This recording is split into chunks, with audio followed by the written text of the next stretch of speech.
Go on home, British soldiers, go on home. And you've got no bloody homes of your own. For 800 years, we fought you without fear. And we fight you for 800 more.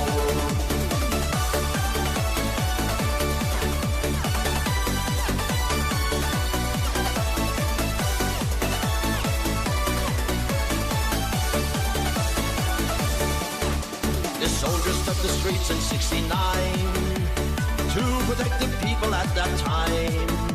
In Derry and Belfast, but the peace it did not last. You were shooting people down and wrecking homes. So go on home, British soldiers, go on home. Have you got no bloody homes of your own? For 800 years, we fought you without fear. And we'll fight you for 800 more. To see old Ireland free once more. So go on home, British soldiers, go on home. Have you got no bloody homes of your own? For 800 years, we fought you without fear. And we'll fight you for 800 more.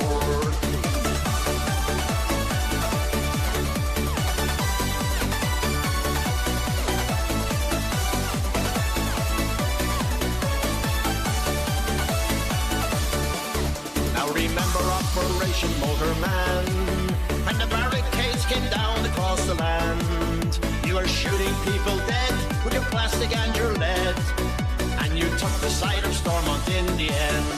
So go on home, British soldiers, go on home. And you've got no bloody homes of your own. For 800 years, we fought you without fear, and we'll fight you for 800 more.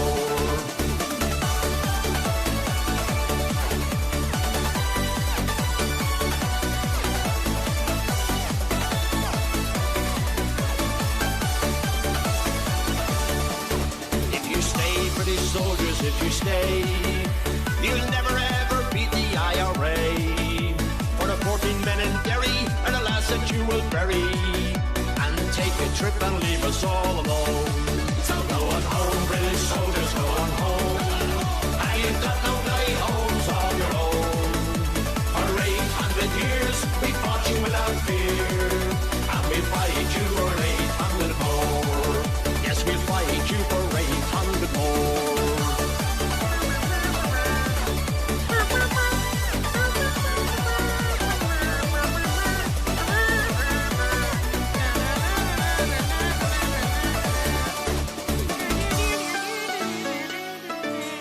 Hi, everybody. Hi.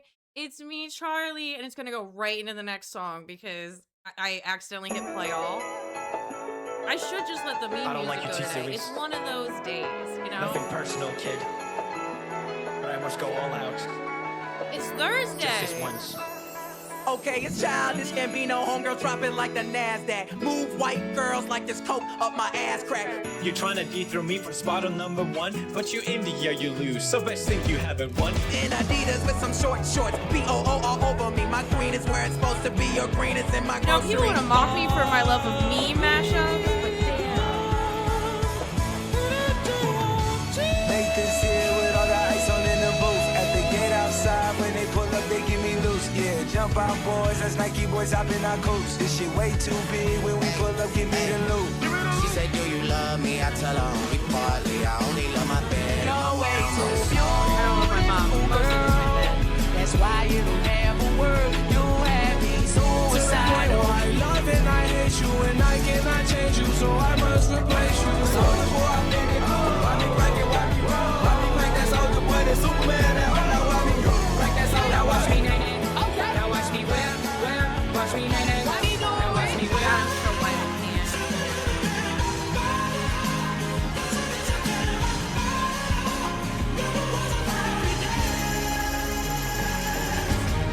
Niggas empty up. Blicky.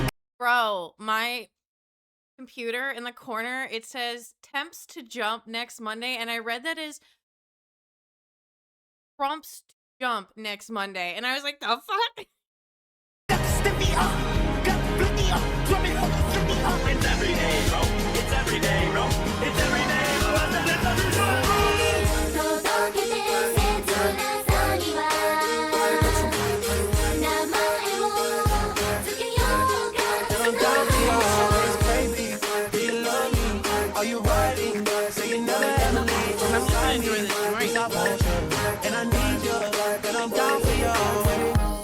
woke up women. Chris Breezy.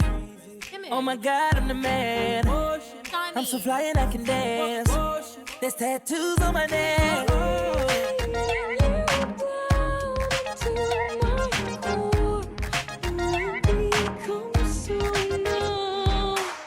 I walk a lonely road, the only one that I have ever known. Don't know where it goes, but it's home to me, and I walk alone. Looking kind of dumb with her finger and her thumb in the shape of an L on her forehead. Getting sorry, I regret that you know I never expected you to run away and Wait, leave is me. it L for you? I think It's a Z. How many shrimps do you have to eat before you make your skin turn pink? Eat too much and don't get sick. Shrimps are pretty rich. I'm already living a girl. I wanna be Wednesday. And we are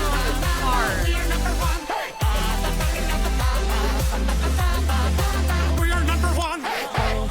Well, imagine as I'm pacing the pews in a church corridor, and I can't help but to hear, no, I can't help but to hear an exchanging of words. Hit or miss, I guess they never miss, huh? You got a boyfriend, I bet he doesn't kiss ya. He gon' find another girl and he won't miss ya. He's not living the dumb life with the And I'm so sorry. I cannot sleep, I cannot dream tonight. I knew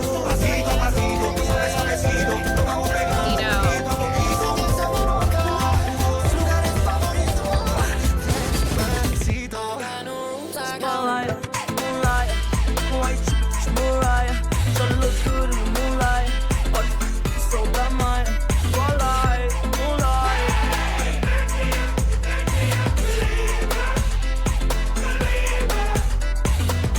I wanna be gay, cause you're fucked and I wanna savor it. It's cool after smashing you, I'll PayPal you 2K. Oh no, you getting mad and knocked the phone right out of my hand? That shit was fucking absurd. You're a rapper who can't resolve shit with words? Alexander Hamilton, Alexander Hamilton, got yourself a prom, can Alexander Hamilton.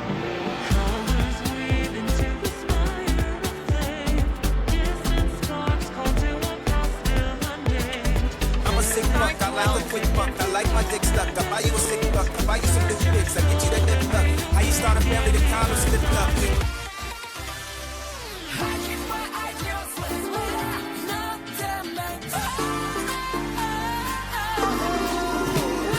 낮에는 따사로운 인간적인 여자, 커피 한 잔에 여유를 아는 품격 있는 여자. Okay, we're good.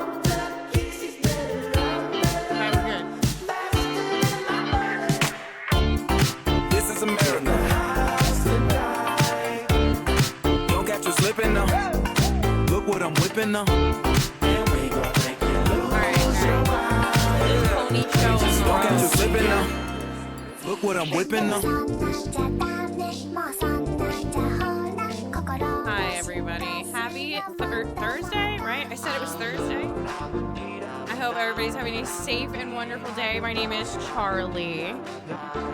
I think I've already said that like twice now, though. But today is a very fun day because I want it to be, but also because a couple of fun stuff has happened. Things have happened that I really want to go over stream. One of which is definitely going to be this mess. Hold on.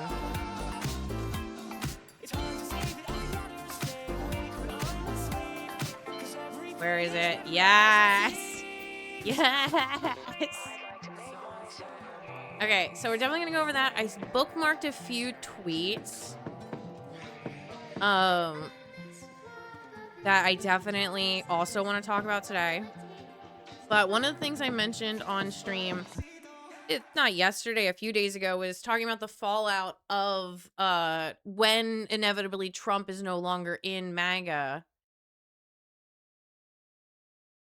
How do I work my stream?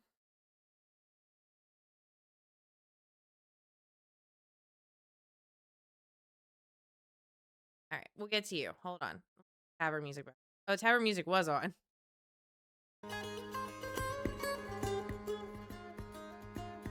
So, Asmold still banned. Haven't heard any updates about that. The podcast bros have been falling out with Trump, but we've also known that.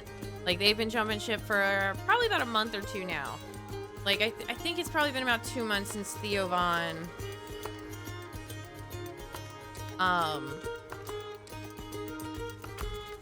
why is all of my stuff weird?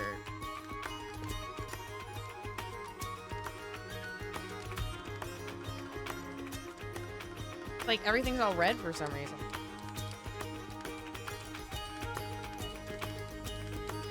Not. I don't know.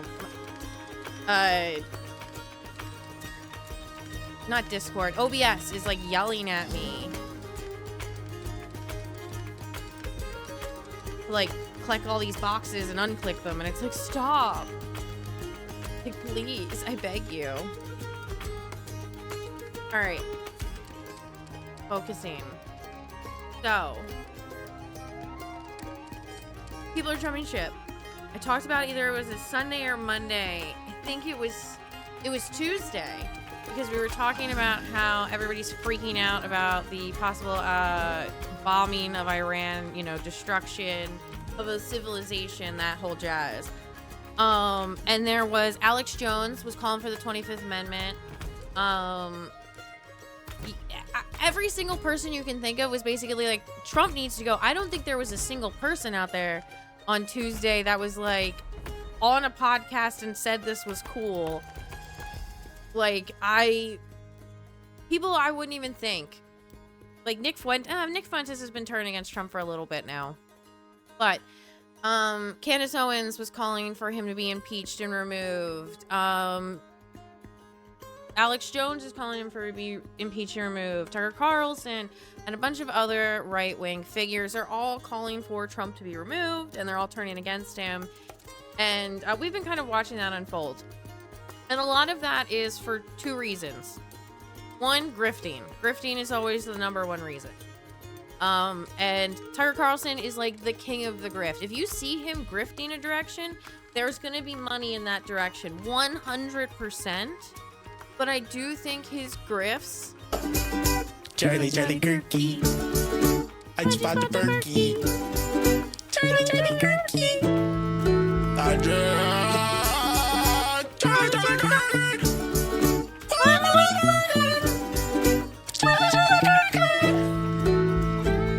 Dorfy Doodle is the winner grifting. Congratulations, Dorfy. Almost 20 minutes in first. Blue and Hobby CIA backsighted. Yeah. I think they found out that I said America deserved 9/11, and they were like, we got to nip this in the butt here. She said Sherman shouldn't have stopped. Get her the fuck in the blacklist. She's gone. Not another Hassan Piker. Not another socialist baddie over here. No. And she's a MILF. Gone. That's what's happening on Twitch. Sherman's posting is my favorite. Oh, it is. It's also today. Happy for those who celebrate the end of the Civil War. Congratulations to those who lost. You suck dick, and we should have burned your houses and hung every one of you. We say that about the Nazis too. Like, we like to think that like every single card-carrying Nazi was like dealt with after World War II. We love our MILF socialist baddie. We do. I've decided I'm gonna wear my MILFs for Marxism shirt to the gym. I started going to the gym. I'm getting so sidetracked. Okay, so I made friends with somebody at the Seed Swap who I actually went to high school with. We hit it up and we kicked up and everything was like really, really cool. And she was like, hey, I have a Planet Fitness card and I need a gym buddy. And I was like, girl, only say I need a buddy. Like, just done. Invite me somewhere and I am yours. Like, game on. Let's go. So it was my first day back to the gym in I don't know how long. And it was so good. We had a blast. I did so much, like, I did a lot of weight stuff, like upper body, tricep, upper shoulder area is what we focused on today. and it was great. And then we walked on the treadmill, and the entire time her and I were just, it was awesome. It was so good. I'm sitting there yelling about the fucking, I'm telling her about the warehouse that got burned down, right? And how I watched Moist Critical's video on it. And like, Moisty's audience was not having it. I wonder if it's still.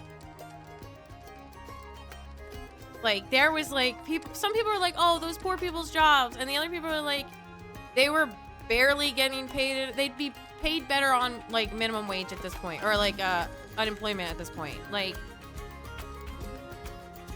it's so bad. I wish work would burn down, you know? History.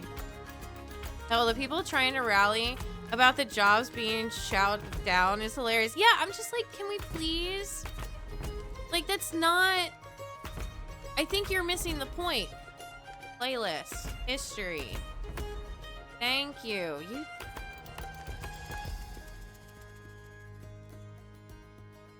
It was like the first video I watched today.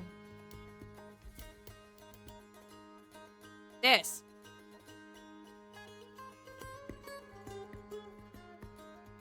Yeah, he was like, oh, it could have set fires elsewhere. And like... all this other... YouTube's crashing. Okay. All this other stuff, and I was like, ugh. Like, that's your best argument? Hold on. Here, the comment section. That's what I wanted to show you. So, I said, it's always, if we burn, you burn with us, until setting some stuff on fire, and then everyone's big mad. If I was on the jury, I'd push for nullification at a minimum. We are being robbed by the rich and locking up the poor. And I'm just like, ugh. And then I said, LMAO, the comment section is not with you on this one, Charlie.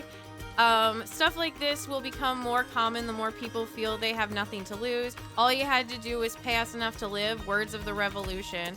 Hearing the audio from that guy did this. Wait, the guy that did this tells me he really does not give a fuck about going to prison. Bro was done with life.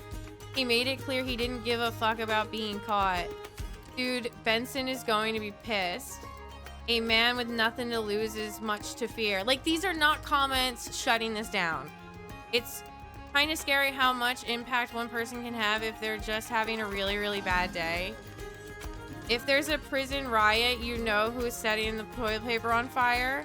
Weird how when channels of communication to address grievances get ignored, we burn down the owner's assets. Unions were the compromise to dragging the owners out of their houses and beating them to death in front of their families. Yeah, the CEO of Five Guys gave everybody like a raise or like a bonus because he like did some sale and everything went fucking insane. And he was like, I don't want to be shot in the back. Hold on, this is like true story. Five Guys CEO pay raise. Yeah, right here. I totally read this. He gave out $1.5 million to his workers so he wouldn't get shot in the back. Jerry Morrell seemingly alluded to the healthcare CEO killing when he explained giving bonuses to workers after bungled promotion. And he said, like, there's a very specific... There we go, right here.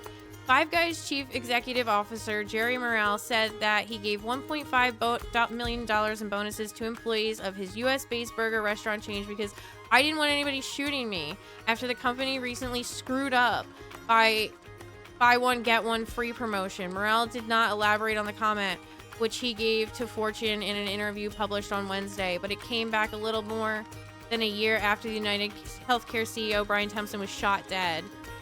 He says, like, I didn't do it out of the goodness of my heart. Where is it?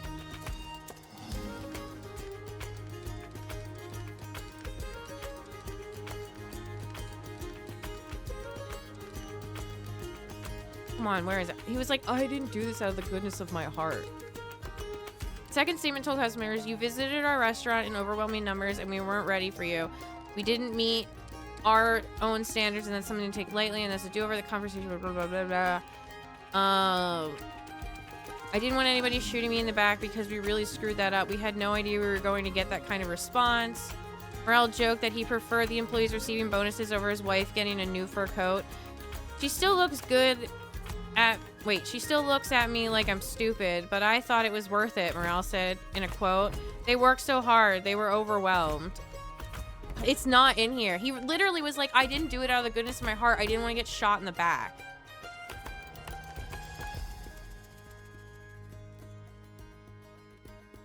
And like, I'm sorry, but like, this is what happens when the workers get exploited this bad. You hit a dog enough, it will bite back. And we are an obedient dog, the American people. Oh my god, I gotta sneeze.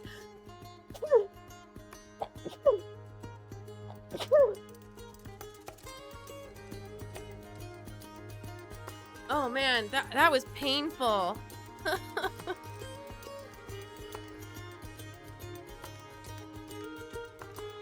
Bro said, I don't quit, you're fired. But yeah, like, unions are the middle ground. And when unions are taken away, you are left with the wreckage that comes to follow. And when you union bust and you try to stop this, you only make people push harder. Quiet quitting. Like the old idiom says, a child left abandoned by its village will burn it down to feel its warmth. A business that cannot pay its employees a livable wage should not exist. This dude took it literally. The elite keep giving us paycheck to paycheck while they assault our children on their private islands. We need to wake up. This will keep happening until change is actually met, regardless of it being the right choice or not. Yup, people are gonna start lashing out in the only ways they know how. He'll be getting 3 meals a day and a roof over his head for free. It's a win-win for him. Okay, it's not for free. You do have to pay like a fee to be in jail. Like there's a rent fee and a food fee and a clothes fee. And usually most prison people get jobs inside to pay for those things. One person who decides they don't care anymore can do a lot of damage. Imagine if it was an Amazon warehouse. They would have forced the employee to work until they were engulfed in flames. Best thing ever is the fact that most news stations that covered us left out the part with him saying all you had to do was pay us enough to live. You got to admit, it's an impressively large fire for one person. All you have to do was pay us enough to fucking live. I can't argue with that. Like, this is the Charlie's comment section where he kind of denounces that, this. And it's like, here, this comment is kind of what I'm trying to sum it up. When you make peaceful demonstrations in the form of unionization impossible, you make violent demonstrations inevitable. Fucking get Lenin over here, okay? Beautiful quote. I'm gonna have to save that in the history books somewhere. Like, I was talking about, oh yeah, back to the gym. I was talking about all of these things to the person I went to the gym with, and she's like, I'm so glad I have somebody to talk politics with. And I'm like, yes, I am definitely your girl. That being said, like, we were just loudly like, I can't believe like they're taking advantage of everything. And then I was like talking about how everybody's going after Hassan Piker, and she's like, who is he? And I was like, well, they're talking about how he's famous for saying America deserved 9/11, and she was space, and I'm like, see, Democrats, this is your base. And we, like, I'm sorry, but like, this is the same fucking strategy that like Bernie Sanders had to deal with like the fucking emails between Hillary Clinton and Debbie Wasserman Schultz that I'll never fucking forgive them for. And like, you have regular people who don't pay attention to politics, spend most of their time outside, who don't go on the internet, who don't know who fucking like Amberlynn Reed is, or what a locale is, or what Hassan Piker is. Like, people who touch grass on a regular basis are sitting there and saying America deserved 9/11. You fucking lost the plot. Like, for real. Like, there is not a single person I know that is on anybody in the establishment side right now. Anyone. And the sooner the Democratic Party wakes the fuck up. But here's the thing. They've never woken the fuck up. Everyone wants to talk about how, like, oh, the Democratic Party are actually the ones that want slavery. And it's like, yeah, and they never fucking let that go. They just made it more fucking hidden and gross and underneath their skin. Like, they're fucking charlatans, man. And they'll sit there and they'll, like, make us basically slave, like, slaves all over again to work for these corporations and to like go to war for Israel and pedophiles. And it's fucking annoying. And so I was yapping about all of that in the gym. So needless to say, I'm either gonna get people to leave the gym or become communist. One of those things is going to start happening at least once a week. I think I'm doing the Lord's work though, guys. I really do. I've never felt more confident and comfortable in my skin and sure of myself, especially when Hassan Piker is like quoting me. And I'm not being like, oh, he watched my streams. Like, no. But he was talking about Tucker Carlson, and I was talking about Tucker Carlson a few days ago and how they're like jumping ship and how like they want to position themselves as kind of the neutral ground. Well, now I have even more kind of a base in that because Trump's coming out and complaining, and in my bookmarks I actually managed to see that Marjorie Taylor Greene, his head looks small no matter what he does, man, even when he's sleeping.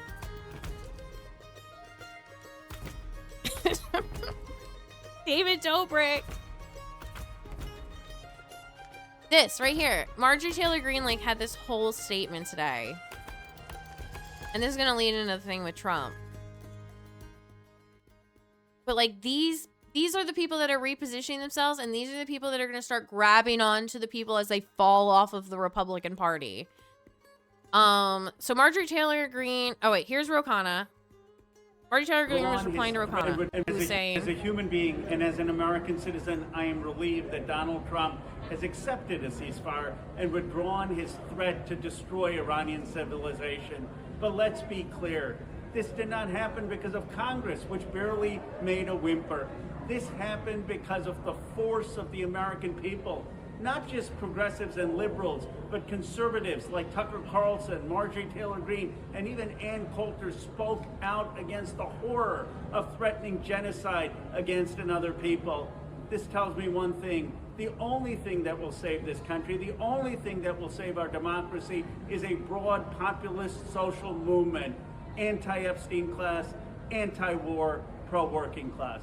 As a human being and as an American citizen, I am relieved that Donald Trump has accepted a ceasefire. And I love it. He's harking back to the People's Party, the populist party. And I'm just like, hell fucking yeah, we're back, baby.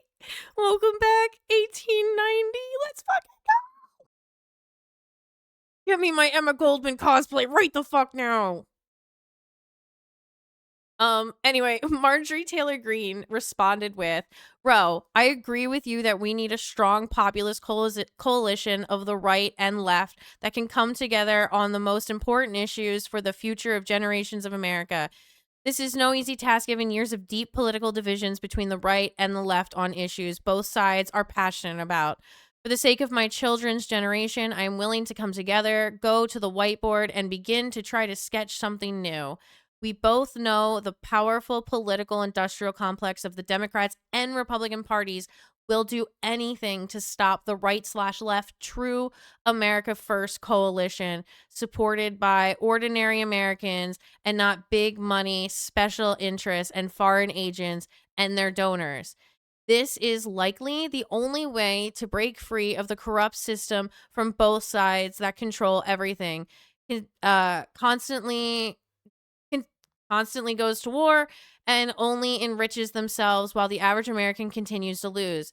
This is definitely worth starting the conversation. This is great. And I understand that, like, to some people, this is grifting. And I agree to some extent. But to me, this also reads as somebody who does want to see better. Okay.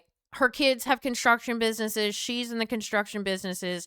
Construction businesses are one of the first few signs that an economy is starting to dip, because it means like lack of projects, lack of update. You know, you're not talking about just building new housing units. You're talking about you're refurnishing them or restructuring them and all kinds of other stuff. So like when you have less construction jobs, like that's when you're starting to go like, ah.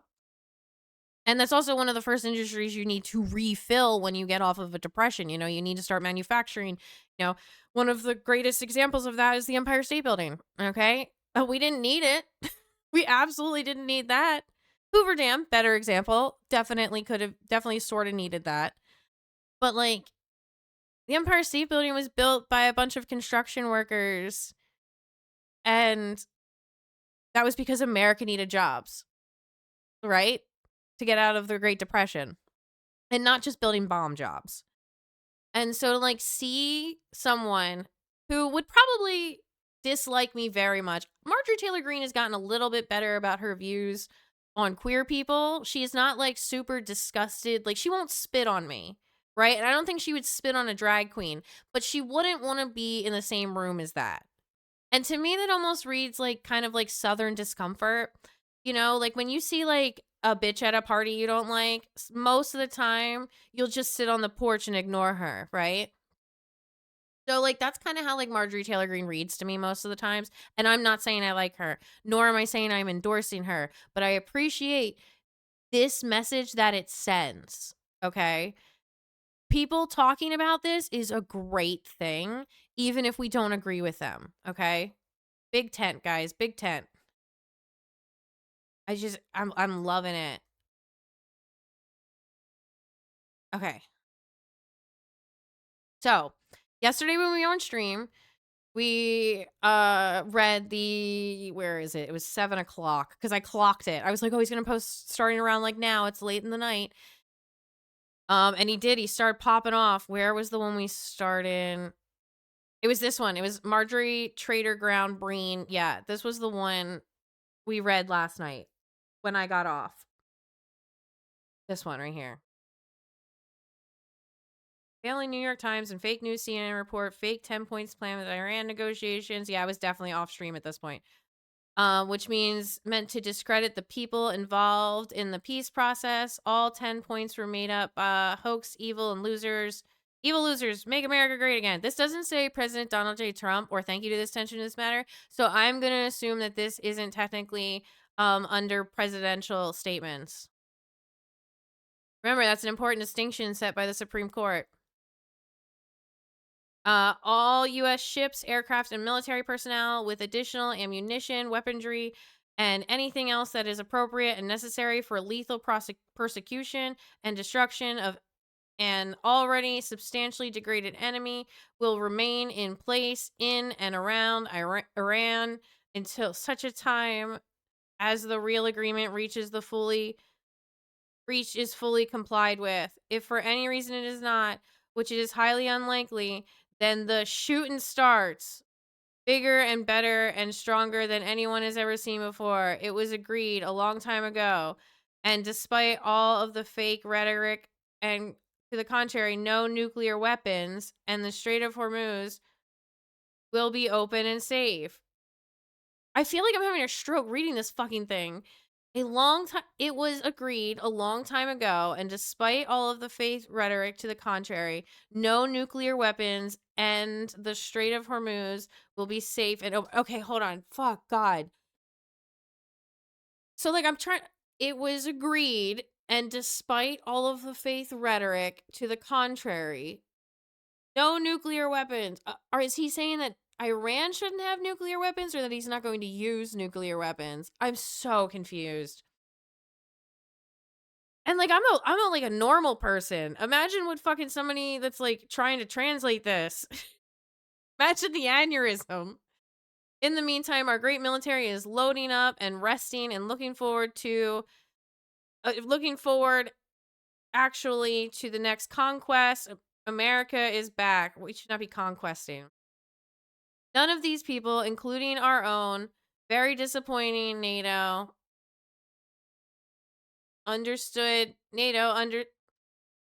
none of these people, including our own, very disappointing, NATO, understood anything unless they have pressure placed upon them.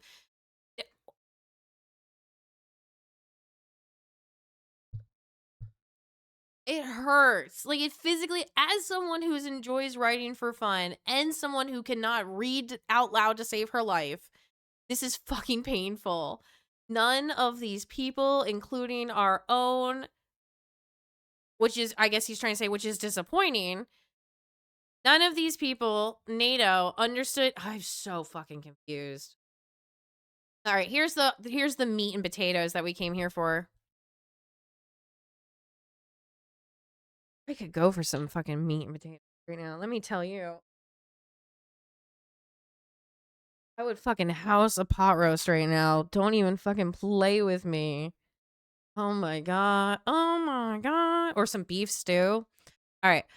I know why Tucker Carlson, Megyn Kelly, Candace Owens, and Alex Jones have all been fighting. Wait. I know why Tucker Carlson, Megyn Kelly, Candace Owens, and Alex Jones have all been fighting me for years. Have they? I feel like Megyn Kelly's been kissing your ass for a while. Candace Owens, I don't know when she jumped off the truck train. Alex Jones literally picked crying in his car and pretending to throw up over like believing you were in the Epstein files. So I don't understand where the fighting, especially by the fact that they think it is wonderful for Iran, the #1 state sponsor of terror, to have a nuclear weapon because they have one thing in common: low IQs. Oh man. Okay, so typically I wouldn't say this is Donald Trump because Donald Trump only says women and people of color have low IQs.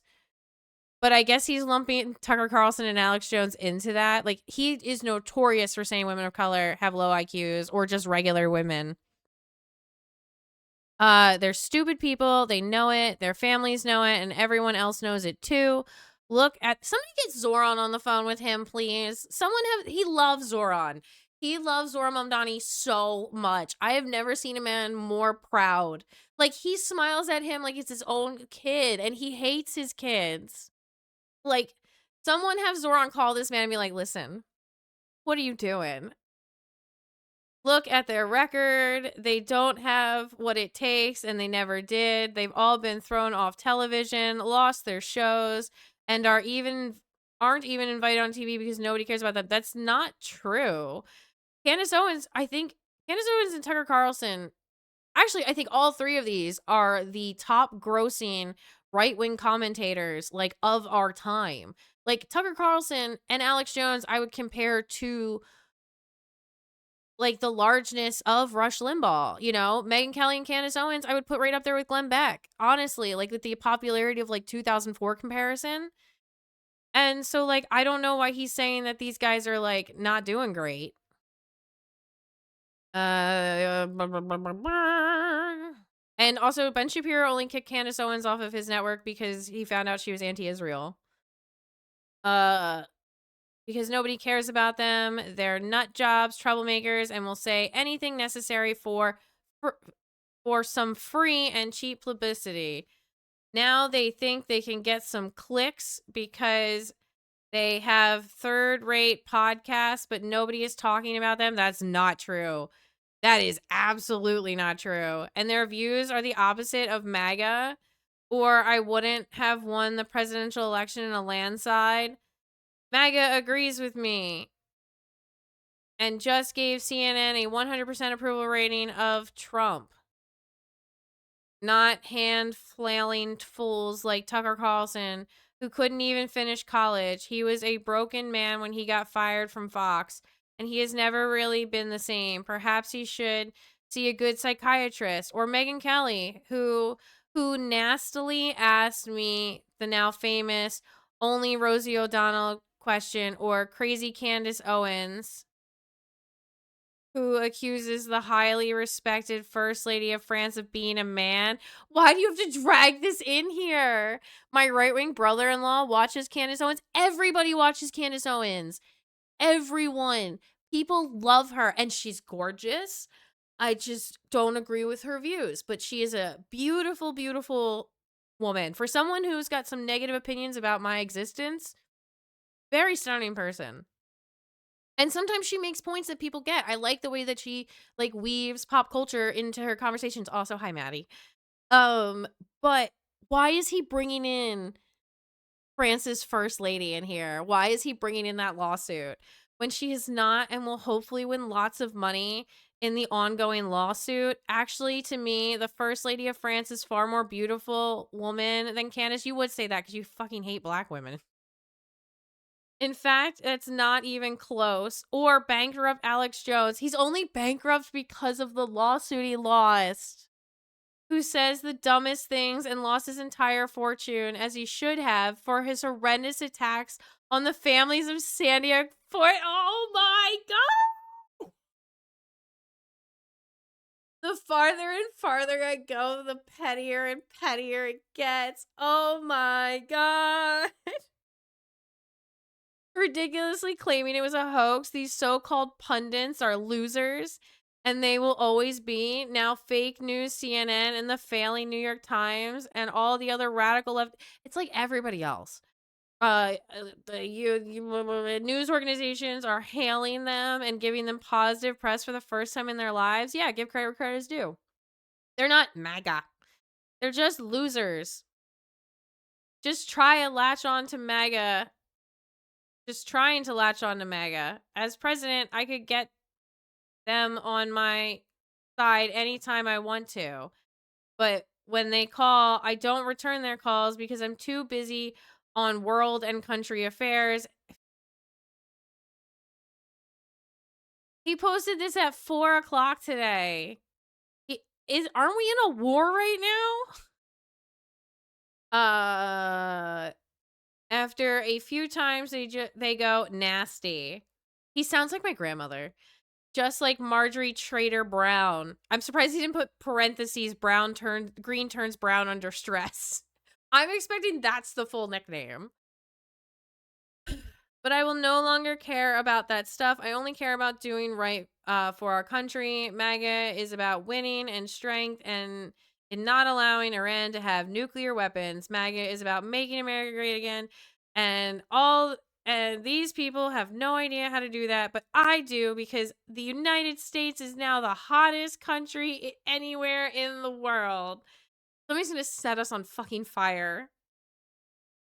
This is like a fake contract being written in front of me. It's like, oh, you want to be the hottest country in the world? Here's 200 years of global warming only above America. Rosie O'Donnell? He's not Hold up. Is he referring to the 2016 presidential debate? Which I happen to have the Freestyle the News version of right here on my playlist. Oh my God. Oh, fuck. Piss.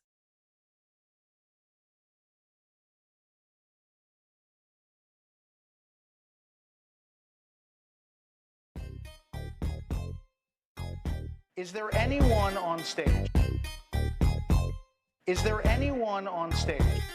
Well, the rules for tonight shrink government. 30 seconds. Well, the rules for tonight shrink government. Without further ado, let's begin. In Florida, they call me Jeb. I'm proud of my brother. You are a criminal. I've got a record in Florida. We've done it 27 times since World War II. But he says you do nothing. True, but I have said that Mr. Trump's earned legal status really mirrored what we said is ridiculous, tragic. I believe we can do this the right way and with low expectations, dumb down everything. They call me Vito Corleone. What? Education. The Bloomberg Foundation of Border Enforcement means you pay a fine. I've written a book about this over an extended period of time. Mr. Trump, murders, crime, I've been challenged and I don't have time. The person that wins, if it's not me, have a good time as the Republican nominee. What am I saying? I'm leading by a bit. But you know what? We will win. Drugs pouring across the border. It's fun and we need brain. Trump, Trump, Trump. Governor Scott Walker. Thanks. I'm a guy with a Harley. The voters in Wisconsin, they Who tried the to fuck is recall me. that? You know, people like Hillary Clinton lead from behind. You find mush, push. At least in my life, I ran and messed up law enforcement. One article called me aggressively normal. Well, first off, let's repeal Obamacare. Aggressively normal is so fucking accurate. I asked for your vote because I was worried for America. Fat pigs, dogs, slobs, illegals, disgusting animals. Prostitutes, drug dealers, pimps, all the people freeloading off the system. And of course, I'm talking about Hillary Clinton. Fat pigs, dogs, slobs, illegals, disgusting animals. Prostitutes, drug dealers, pimps, all the people freeloading off the system. And of course, I'm talking about Hillary Clinton. President Vladimir Putin started a campaign. Hardliners in Iran chant LeBron James. Well, that's awkward. We're just going to shout out the names. Mike Huckabee unleashed a can. You know what I'm saying? You favor a constitutional amendment banning responsibility. The Mexican government did a great job running your state of Wisconsin. Government is stupid. Florida is toxic. The last president bamboozled the American people. And you say everyone from 2002 is illegal. Could you please address Senator Cruz? Why not use this debate to share your proof? I was raised in the Amazon, and it is outrageous. How is Hillary Clinton going to lecture me about education 4 years ago? I owed $100,000. The majority of this to El Chapo from Guatemala. My father was a bartender. My father was a mailman, his father, coal miner. Enough about them. People are frustrated. They Enough won't about do it legally. them. They will turn it into a new American century.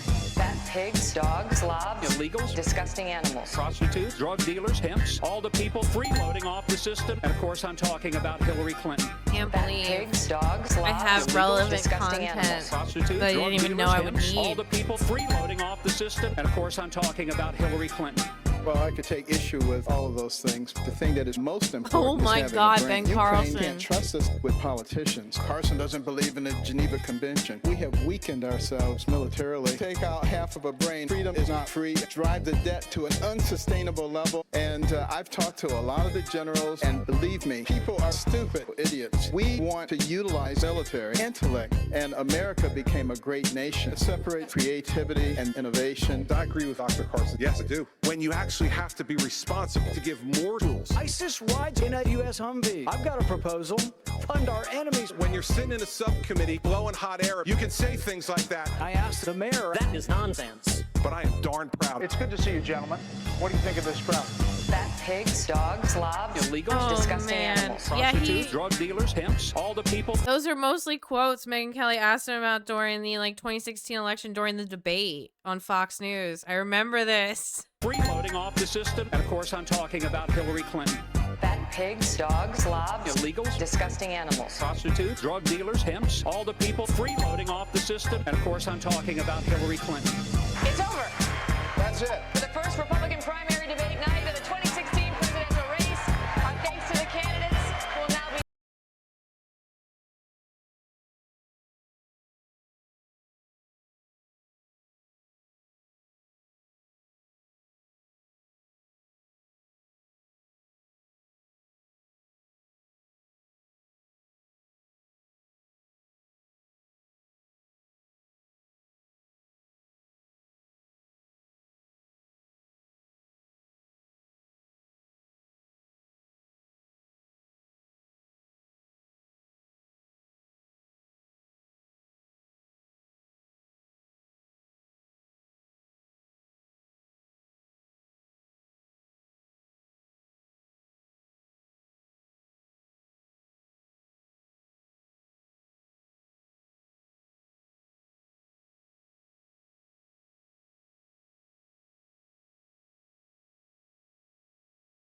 I was muted. God damn it.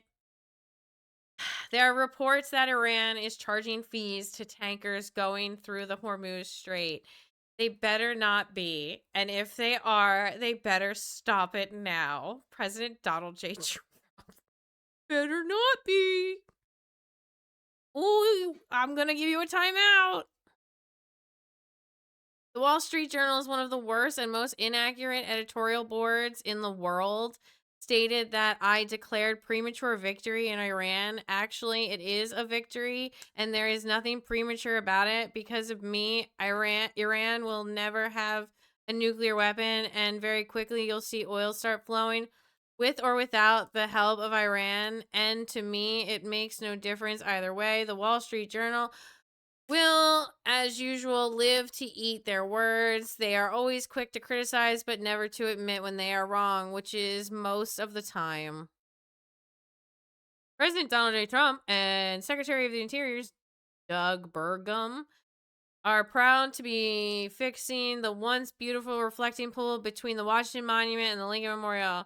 We were told it is going to take years to do this job, and it will take a fraction of that time and a fraction of the cost, and it will be much more than Please do not touch the fucking.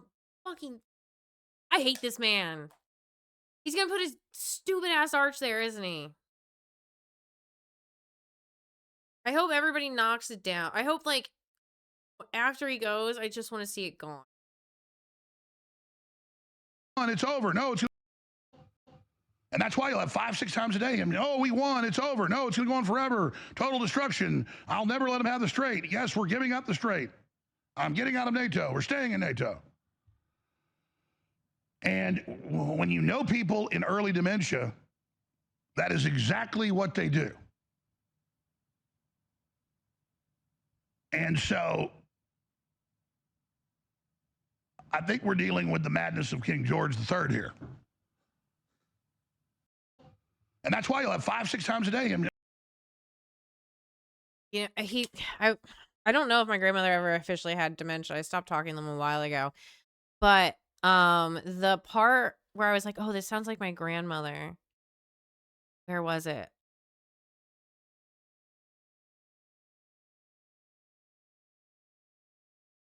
This right here. I could get them on my side anytime, but when they call, I do not return their calls because I'm too busy. That feels, and this part too. And after a few times they go nasty. That was something my grandmother would always say, would be like, you're being so nasty. That sounds,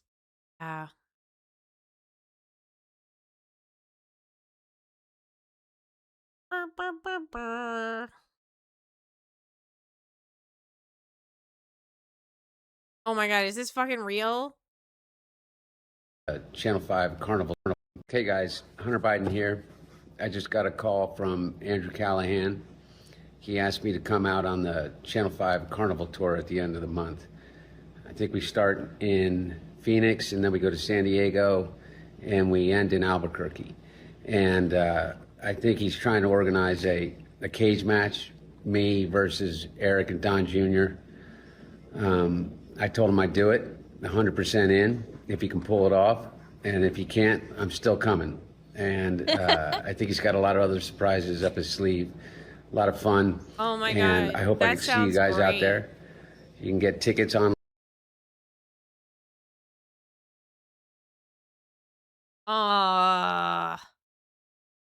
Mexico's getting universal health care. We're not. Oh, hold on. All right. So Ro Khanna responded. Okay. Got layers. Ro Khanna posted the video we saw earlier. Marjorie Taylor Greene responded. We read that. And then Ro Khanna has now responded to Marjorie Taylor Greene saying, thank you for reaching out and for your kind words. Your voice against this war in Iran and for the survivors of the Epstein class has made a difference. It was courageous. As you know, my politics are about creating prosperity for left out Americans who have been shafted and tackling the massive economic divide. I call it the new economic patriotism. I call it a new economic patriotism. I am willing to work with people of goodwill. I think he meant to say faith, of goodwill from both parties or no party to advance that vision. Understanding we will certainly have serious disagreements on many individual issues and our general view of the role of government can play. Spirited debate is what this nation is about. Looking forward to a dialogue on how to stop the militarism of foreign wars of choice, holding the Epstein class accountable, and actually delivering for millions of working class people who built this nation. I am game. Genius. Absolute genius. Okay. I call it NEP. I like this because you know what this reminds me of? You know, you're going to call me a libtard, but it reminds me of like Hamilton.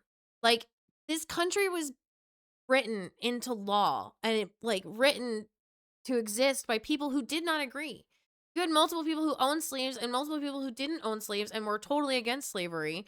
You had people like of all different types of like backgrounds come together and you'd fucking Benjamin fucking, he wasn't like a founding father, right? He didn't sign the Declaration of Independence. He just did he was just a horny fuck. Like, I guess Thomas Jefferson is a better example. Like him and Madison fought all the time. And then like they were best friends so hard in the end that they died on the same day, like an hour apart. I think they both died on the 4th of July too. Or the 5th.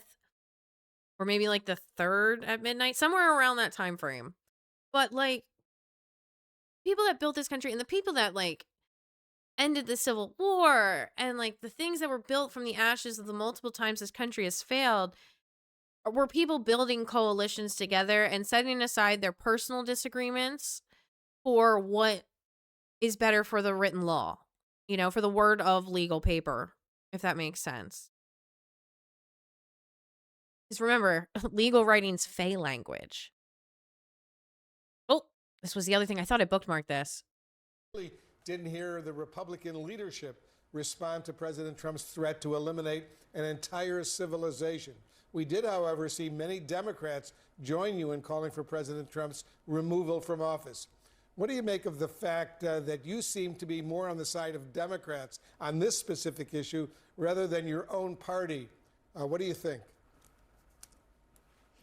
Just to be clear, Wolf, I'm not a Democrat, so I want to make that clearly known. None of my positions have changed, but I think I'm one of the few honest Republicans willing to talk about it. Everyone else is just afraid to speak out against the president because they're terrified of having an ugly Truth Social post dropped on them or a primary challenge like what. Okay, but like for real now, at this point, people who are distancing themselves from the president are winning. What's happening to Thomas Massie, supported by dark money from billionaires that don't even live in Thomas Massie's Kentucky, the 4th District of Kentucky. That's what other Republicans are terrified. So they won't speak up. They're cowards. And I really have to call out the speaker, Mike Johnson, who calls himself a Christian. I don't know how he can stand by those words. That's what was so offensive to me. Any Christian serving in Congress or serving in the Senate and serving in the administration really needs to take pause and ask themselves, as a Christian, do you really support the president calling for the annihilation, calling to wipe out an entire civilization of people? And I don't think you should, because that's not what Jesus said, and that's not what Christianity is all about. And now, do I think she's going to live by all of Jesus's teachings? No. But I'll take it. Fuck out of me. Yeah, as it should. And this is exactly what seems to have happened to the. And I hate getting political, but you know, this war shit bugs the fuck out of me. Yeah, as it should. And this is exactly what seems to have happened to the quote MAGAverse, which is we are now at the part where the cult leaders like want to suck my dick, because this is the point of like, remember a lot, like I feel so stupid because when they were doing their no war thing, that was a big deal to me. I'm like, yes, yes, this is fucking great. No more stupid wars. No more wars. Fuck yes. Focus on the country. Why are we blowing up children in other countries for oil? This is great.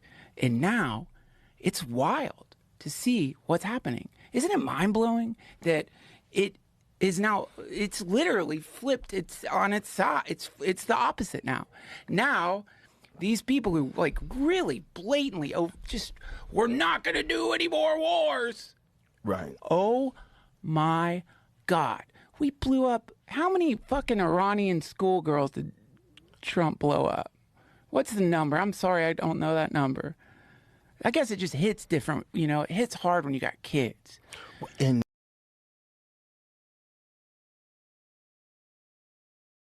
Fox News senior House correspondent reveals Melania Trump statement pushing back on false connections. Jeffrey Epstein came out of left field.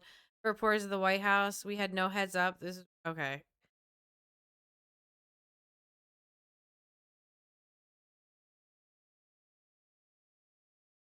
Grindr set to host its first White House Correspondents' Dinner party tonight.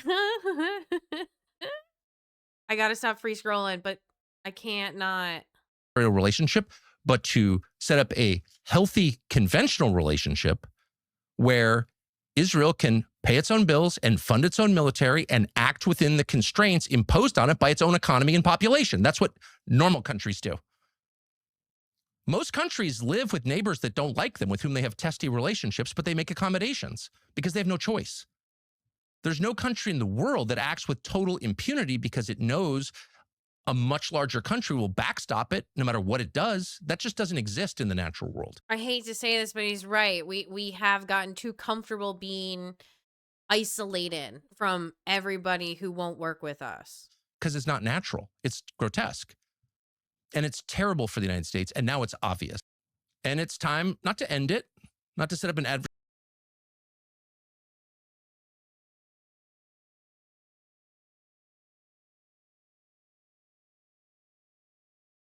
Ron's always got something good going over there.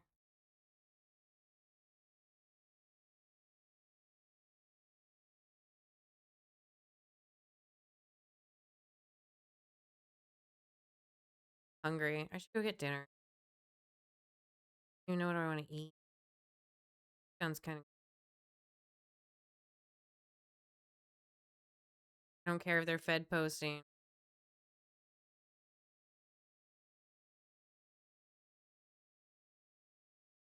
Holy crap, are you telling me tariffs made things more expensive? It's almost as if we should have listened to the economists. Oh, well. Or the historians. I think either could have told you.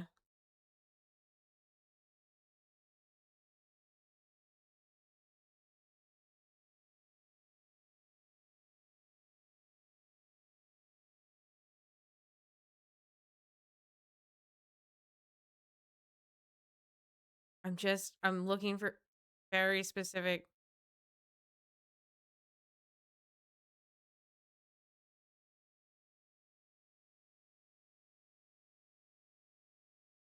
Oh my God. All right, sorry. I'm done. Re-scrolling Twitter. It's never going to be good. All right. What do I want to do? Food. I don't want chicken nuggets. I have chicken nuggets way too much. All right, I'm going to think about it. We're going to put the news on now.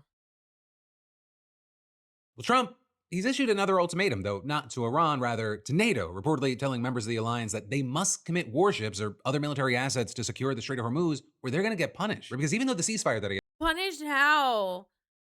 This is like the worst abusive relationship I have ever seen.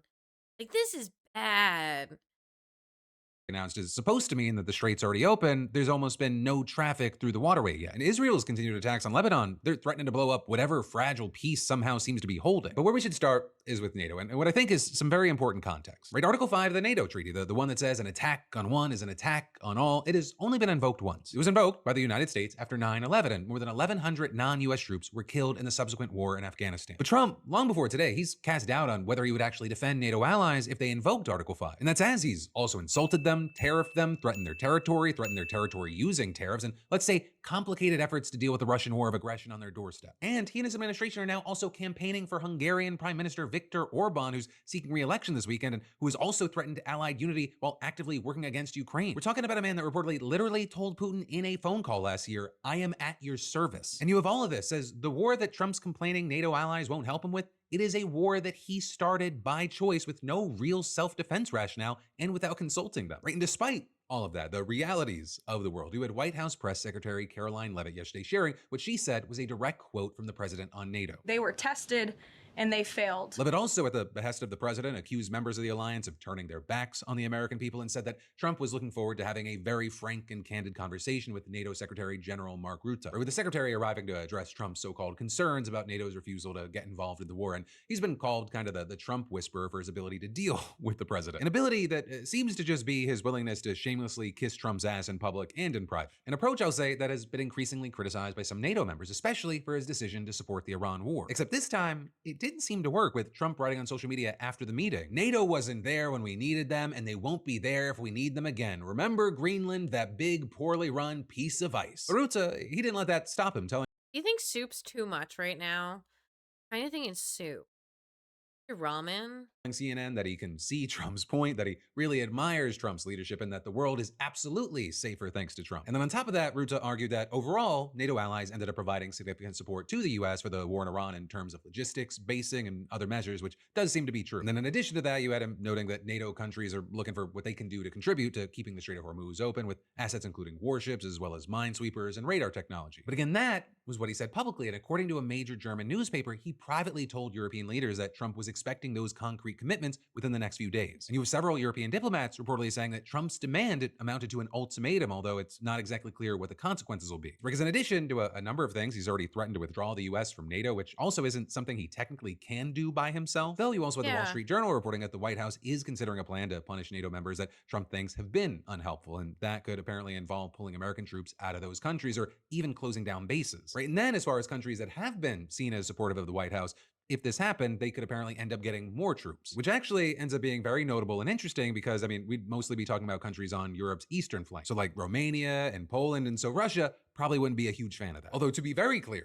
the fallout from the Iran war has largely benefited Putin. It has served as a fantastic distraction from his war in Ukraine, and it's driven up oil prices. You have Reuters reporting today that Russia's main oil revenue, it's going to double to $9 billion this month thanks to the oil and gas crisis triggered by the US and Israeli attack on Iran. And then of course, any potential upside for NATO countries, it's not offset by the damage that Trump may be doing to the alliance overall. And while we don't know exactly which countries Trump's talking about, some strong contenders on the list, Spain would probably be at the top of the list, but it's the only country that hasn't agreed to spending 5% of its GDP on defense. It's denied the use of its bases and airspace for planes involved in the war, and its prime minister has been especially outspoken in his criticism of the conflict. With him saying in a post after the so-called ceasefire began, this momentary relief cannot make us forget the chaos, the destruction, and the lives lost. And saying the government of Spain will not applaud those who set the world on fire just because they show up with a bucket. And actually today you had him calling for the EU to suspend its association agreement with Israel, saying that Netanyahu's contempt for life and international law is intolerable. And actually since then, several European officials, including from Spain, but also the UK, France, Italy, and the EU, they have slammed Israel for their continued assault on Lebanon. With, for example, Italy's foreign minister describing the attacks on Lebanon as unjustified and unacceptable and adding, "We want to avoid there being a second Gaza." But as we've talked about, the US and Israel, they've argued that the ceasefire does not cover Lebanon. And that's even though Pakistan's prime minister, who mediated the talks and the ceasefire, said in his post announcing the truce that it applied everywhere, including Lebanon and elsewhere. And that ends up just being one of the reasons you have many wondering, is this ceasefire real? Is it actually going to hold on? Because the two sides aren't even agreeing on what they agreed to, at least in public. Because when Trump announced the deal, he claimed that the US had received a 10-point proposal from Iran that provided a workable basis on which to negotiate. And people were immediately confused because he had previously said that a 10-point plan that he received from Iran was not good enough. And then when Iran released what they said were the 10 points, they included not only an end to the war in Lebanon, but demands that the US would seemingly never accept. We're talking about things like the withdrawal of American troops from the region, continued Iranian control over the Strait of Hormuz, and the acknowledgement of Iran's right to nuclear enrichment. And so with that, the White House denied that the 10-point plan released by Iran was the one that Trump had been referring to. And so you had Caroline Leavitt calling the proposal that Iran presented fundamentally unserious and completely unacceptable, and adding, "It was literally thrown in the garbage by President Trump and his negotiating team." She also claimed that Iran had indicated a willingness to give up uranium as part of the agreement, and then Trump, for his part, followed up with a characteristic late-night post on social media saying, "The failing New York Times and fake news CNN each reported a totally fake 10-point plan. All 10 points were a made-up hoax, evil losers." And you had Vice President J.D. Vance telling reporters in Budapest that there were actually 3 10-point proposals that were going around. One that he said was probably written by ChatGPT that went straight in the garbage. A second one that was much more reasonable, which he said was the one that Trump had been referencing. And then a third one that's even more maximalist than the first one that's been floating around on various social media channels. Vance also said that Israel has offered to, quote, check themselves a little bit in Lebanon because they want to make sure that our negotiation is successful, and adding, "I think that's the Israelis trying to set us up for success," which is definitely a take considering the Israeli military reportedly killed more than 300 people in Lebanon yesterday. It made yesterday the deadliest day of the war for the country yet. And Iran has said that those attacks must stop, saying that Lebanon was included in the ceasefire and standing by the version of the 10-point plan that the Trump administration says is fake. With the country's Speaker of Parliament accusing the US and Israel of violating the ceasefire with not only the attacks on Lebanon, but also by allegedly violating its airspace and denying Iran's right to enrichment. And then today, in a follow-up statement focused on Lebanon, he said, "Lebanon and the entire resistance axis as Iran's allies form an inseparable part of the ceasefire." With Iran's president writing in another post, "Such actions signal deception and non-compliance, rendering negotiations meaningless." And then you had a spokesperson adding that peace talks that the US says are planned in Pakistan will only happen if the Lebanon issue is resolved. And with all that reportedly under pressure from Trump, Netanyahu said today that he ordered the Israeli government to start direct negotiations with Lebanon to disarm Hezbollah, saying in a statement that the talks would take place as soon as possible. But also, he reiterated that there is no ceasefire in Lebanon and said that Israel is continuing to strike Hezbollah with force and will not stop until it restores security in Israel's north. So it's not clear that this will actually diffuse the tensions. Right, in all of this, it's coming as you have outlets like Reuters reporting that Israel is digging in for what's being called a forever war in the Middle East. And they're citing Israeli military officials who say the buffer zones created in Syria, Lebanon, and Gaza put the country in a semi-permanent state of war. And then in the meantime, right, Trump, he said that the US is ready to get back to fighting if necessary. And then in another one of his recent social media posts, he said, "All US ships, aircraft, and military personnel with additional ammunition, weaponry, and anything else that is appropriate and necessary for the lethal prosecution and destruction of an already substantially degraded enemy will remain in place and around Iran until such time as the real agreement reached is fully complied with. And adding, if for any reason it is not, which is highly unlikely, then the shooting starts, bigger and better and stronger than anyone has ever seen before. It was agreed a long time ago, and despite all of the fake rhetoric to the contrary, no nuclear weapons, and the Strait of Hormuz will be open. And I think we're at the Rubicon. I think this is the Rubicon. I think this is, when I look at moments in history and I think about like tipping points and like where the crest of the wave is, seeing Tucker Carlson and Alex Jones and seeing this and how everybody felt on Tuesday, you know, before 8 o'clock, sitting around and waiting for what was going to happen. And then like, I feel like this right here is the tipping point. Where the wave's gonna crash, I don't know, but I feel like we're cresting, if that makes sense. I started a new game on Starfield to see if it improved. Somebody else was just talking to me about Starfield the other day. They said it was really good. I was like, oh, I can't trust Bethesda. I don't want to spend any more money for them. Safe. In the meantime, our great military is loading up and resting, looking forward actually to its next conquest. But of all the threats and the bluster that Trump's been throwing around, this thing with the Catholic Church for a lot of people is one of the craziest. Because you've got Trump's people allegedly saying, we've got the biggest military on earth, we can do whatever we want, and you better side with us or else. You know, for some I context. saw Fallout 76 added aquariums to put your axolotls in, and it makes me want to play again, but then I remember that there's like a whole mission that I never got to complete that is just gone from the game. Next here, the new Pope Leo XIV, he's been very critical of the Trump administration over the past year, first condemning its immigration policy and then its foreign policy. Anyway, the Pope delivering his first State of the World address a few days after the invasion of Venezuela. A diplomacy that promotes dialogue and seeks consensus among all parties is being replaced by diplomacy based on force. And well, apparently, Trump's people, they didn't like that, and so they decided to give the Holy See a piece of their mind. With the Undersecretary of Defense for Policy, Elbridge Colby, a close ally of J.D. Vance, who was nominated by Trump, inviting the Vatican's then envoy to the U.S., Cardinal Christophe Pierre, to the Pentagon for a meeting. And then, according to the Free Press, Vatican officials claim that the War Department's brass picked apart the Pope's speech, taking issue with what they understood to be a challenge to Trump's so-called Don Roe doctrine, with the sources describing it as a bitter lecture which warned them that the United States has the military power to do whatever it wants and that the church had better take its side. In fact, the report claims that at one point, a military official even invoked the Avignon papacy, referring to a period in the 14th century when the French monarchy dominated the church. Literally, King Philip IV accused the Pope of heresy, blasphemy, sodomy, and sorcery, and then sent his henchmen to kidnap him. As far as the Pentagon, you had an official there confirming that this meeting did take place, but they said, quote, Christian history is wild. You can customize the difficulty now, which is cool. Oh. the Free Press's characterization of the meeting is highly exaggerated and distorted, saying the meeting between Pentagon and Vatican officials was a respectful and reasonable discussion. We have nothing but the highest regard and welcome continued dialogue with the Holy See. And then when someone asked J.D. Vance about it during his trip to Hungary, all he said was, I was playing 76 pretty heavy a month ago. I was in it for the long haul. Like I think I started playing in like June of 2025, and then after the Halloween stuff and the Burning Springs update, I was like, I'm good. I need a break, and I haven't gone back since.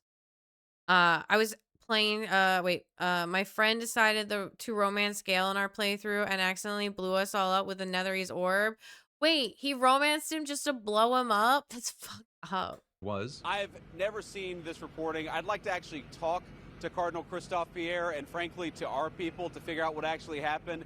I think it's always a bad idea to offer an opinion on stories that are unconfirmed and uncorroborated, so I'm not going to do that. But whatever really happened in that meeting, one thing's for sure, that the government and this church do not get along. But reportedly, some inside the Vatican, including Pope Leo himself, have been startled by the Trump administration's depictions of a warlike God who picks sides. You know, whether it's Trump claiming to speak for God himself as if he spoke to him on the phone just the other night. Do you believe that God supports the United States' actions in this I do, war? because And have you God sought is his good, direction? because God is good, and God wants to see people taken care of. God doesn't like what's happening.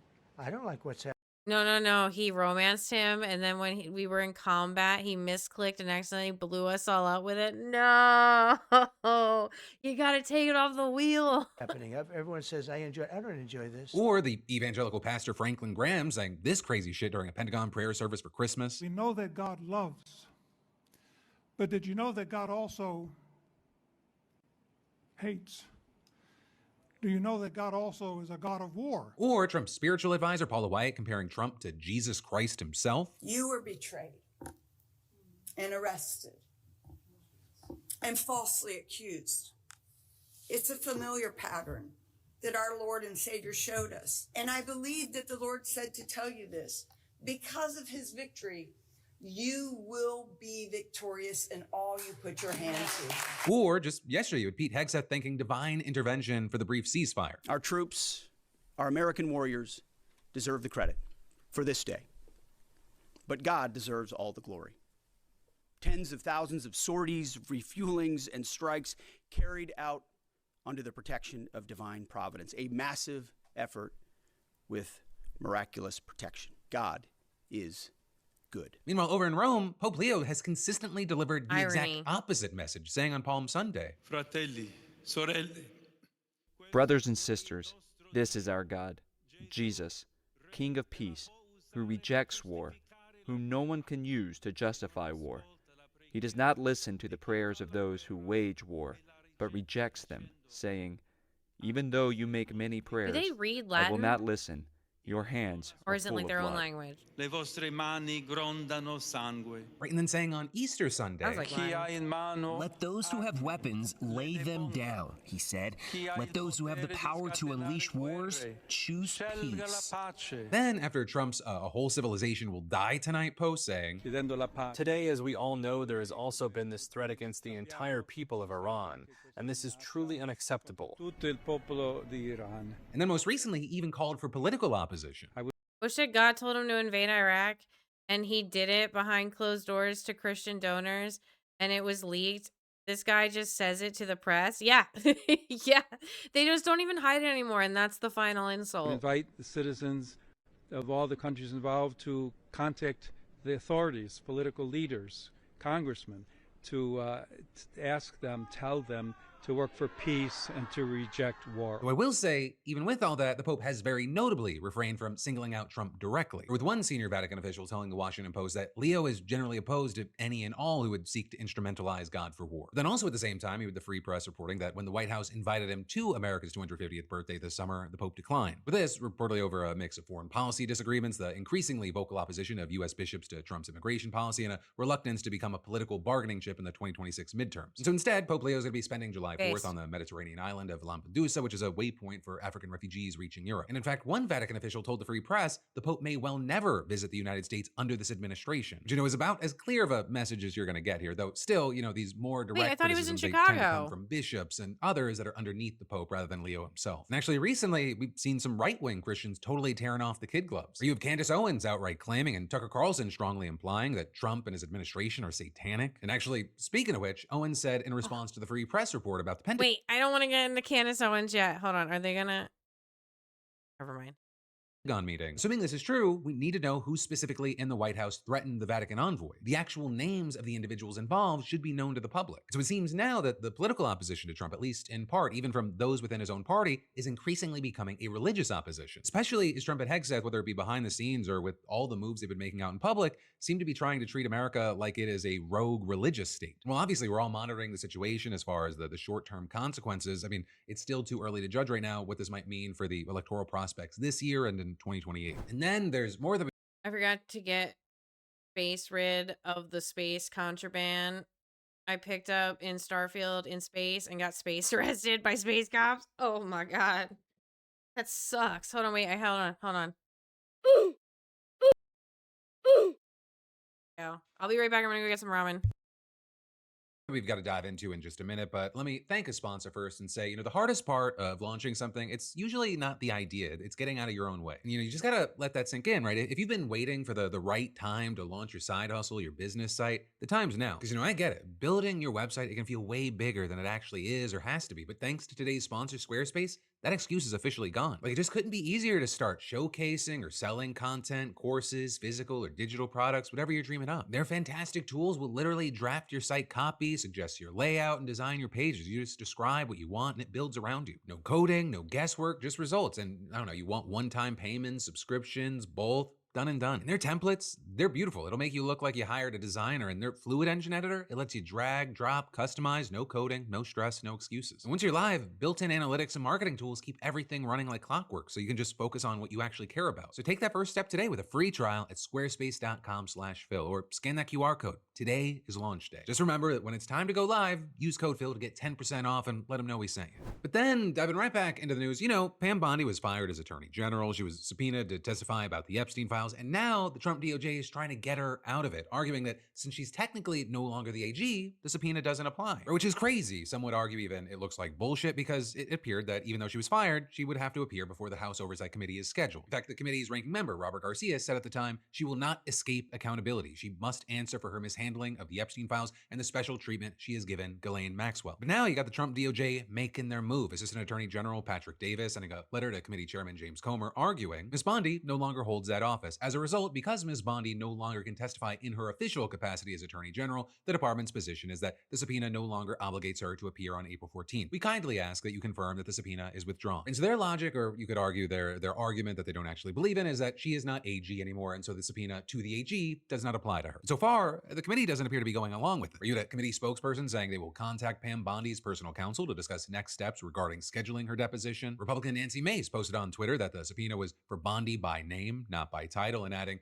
"The American people deserve answers, and we expect her to appear as soon as a new date is set." Also, Mace and Democrat Ro Khanna sent a joint letter to Comer saying the removal of Pam Bondi as Attorney General does not diminish the committee's legitimate oversight interest in seeking her sworn testimony or the need for accountability and information about files withheld from the public by the DOJ. And adding, on the contrary, it makes her sworn testimony even more important. And then as far as Garcia, he accused Bondi of trying to get out of her legal obligation to testify and saying, if she defies the subpoena, we will begin contempt charges in the Congress. The survivors deserve justice. And that one's a big one, because for contempt charges to move forward, Garcia would need the support of at least 3 Republicans on that committee, plus a vote by the full House. But also, Bondi doesn't exactly have a lot of defenders at the moment. Trump fired her, the MAGA coalition has largely moved on, and both Republicans and Democrats on the committee, they're saying she needs to testify. So the votes are contempt. They might actually be easier to get than you'd expect, and you had Chairman Comer saying that he isn't sure how to proceed and he wants to talk to Republicans over the weekend before making a decision, which really sounds more like, how are we going to navigate Trump on this? But at least for now, he says that he plans to move forward with the subpoena. And then as far as the Trump DOJ, they say that the agency remains committed to working cooperatively with the committee, and Bondi herself hasn't responded yet. This whole thing, this part's my opinion. That was a story. This is my opinion. It adds this very interesting but also infuriating layer to the situation. Right? Because the general idea in the story has been that Trump's actually been very angry at Pam Bondi. She's fumbled things with the Epstein files in a way that it actually got Republicans to say, hey, we need these, and it's kind of screwed Trump. There was also the belief that he was angry that she hasn't been going after his political enemies successfully. But now they've created this whole other situation with trying to get her out of the deposition that it seems like maybe firing her was a way to try to cover things up. And that's just going to increase interest, right? There's even more smoke, and people are going, okay, well, we got to find the fire. For now, we'll have to see how Bondi tries to wiggle out of this and what the committee and I guess the rest of the Congress does about it. But also, while we're largely waiting, if we're being honest, to see what the Republicans do here with Pam Bondi, we then have to talk about how Republicans in Virginia are trying a whole new approach to keeping their seats in Congress. Right? Because Republican PACs in Virginia are sending mailers to black voters with Klan imagery, invoking Jim Crow and the civil rights movement to convince them to vote against a redistricting referendum that would protect black representation. And we're all going to see how effective it was, because the referendum's just around the corner. Early voting has already started. April 21st is the day that it goes down, and the referendum, it's going to decide whether the state will redraw its congressional district maps. If it passes, it would create 10 districts whose voters favored Kamala Harris in 2024 and 1 that favored Trump. It would also ensure that Virginia's 2 black representatives keep their seats. Bipartisan maps would then be redrawn in 2030. And with all this, the Republicans have sued, claiming that the new maps would disenfranchise rural voters by tying them to liberal districts. The stakes, they're huge and straightforward. This referendum, it could lock in a significant Democratic advantage in Virginia's congressional delegation heading into the midterms. Right? And that, it then brings us to the mailers. Last month, Democracy and Justice, which is actually a Republican-aligned political action committee led by former state delegate A.C. Cordoza, sent out mailers to black voters that took things to a completely different level. The mailers use Klan imagery and say, our ancestors fought to represent us. Now, Richmond politicians are trying to take our districts away. Just like Jim Crow, they want to silence your voice. And then they also actually used old statements from Governor Spanberger and Barack Obama to suggest that both oppose the referendum. It tells you that they're desperate. They're desperate to try to confuse individuals. All the deceitful lies and propaganda that they're publishing.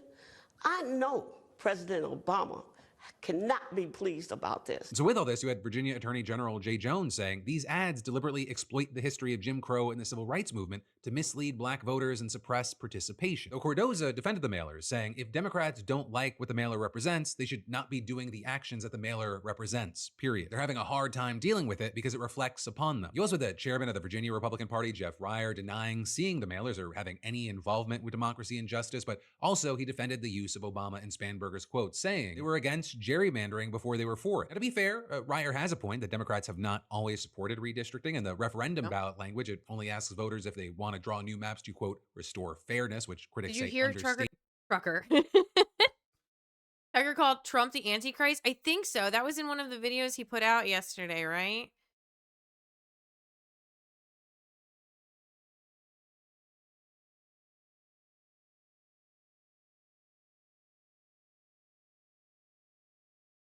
Is that like... I wish the shit I actually liked on Twitter would pop up when I need it to.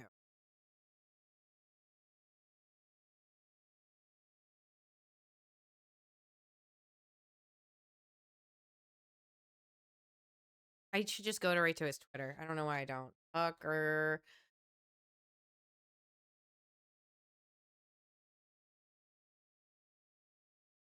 I hate the internet. Do you guys know that?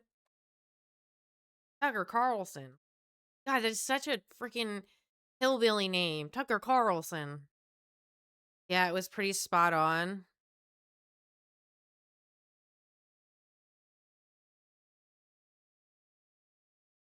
Oh, this is what we just looked at earlier.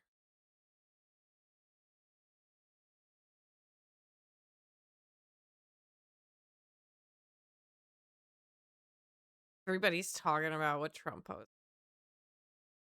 F word on Easter morning? You'll be living in hell. Just watch. Praise be to Allah. So obviously you're mocking the religion of Iran. Okay. If you seek a religious war, that's a good idea.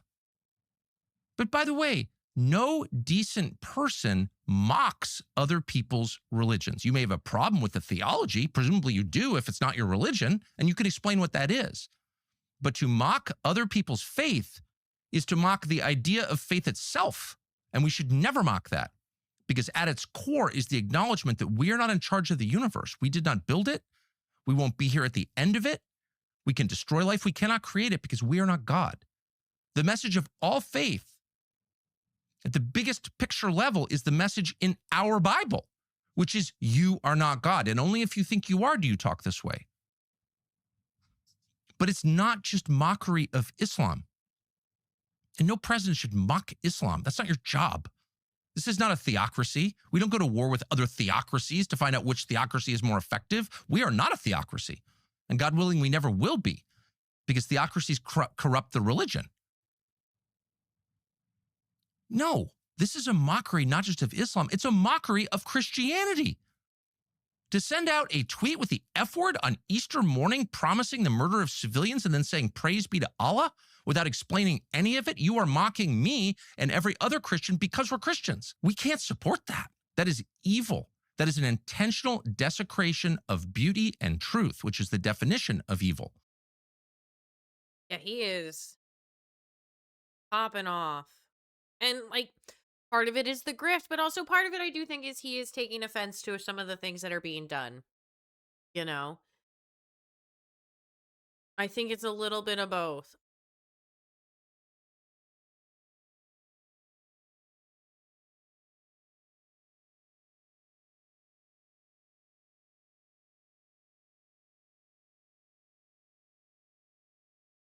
The bridges that are burning are beautiful. Beautiful bridges. Beautiful bridges are burning. States what's actually happening. But of course, the broader context here matters. Republicans in states like North Carolina, Missouri, and Texas, they've been aggressively gerrymandering for years. Virginia's referendum, it's a response to that. Democrats are using the same tools that Republicans have wielded across the map. And in fact, it was only after Trump's administration pushed new redistricting efforts that figures like Obama came around to supporting it in blue states. Trump literally called up Abbott in Texas and was like, give me more seats. And he did. That's why we saw California and others, including Virginia. Well, wait, I thought it fell through.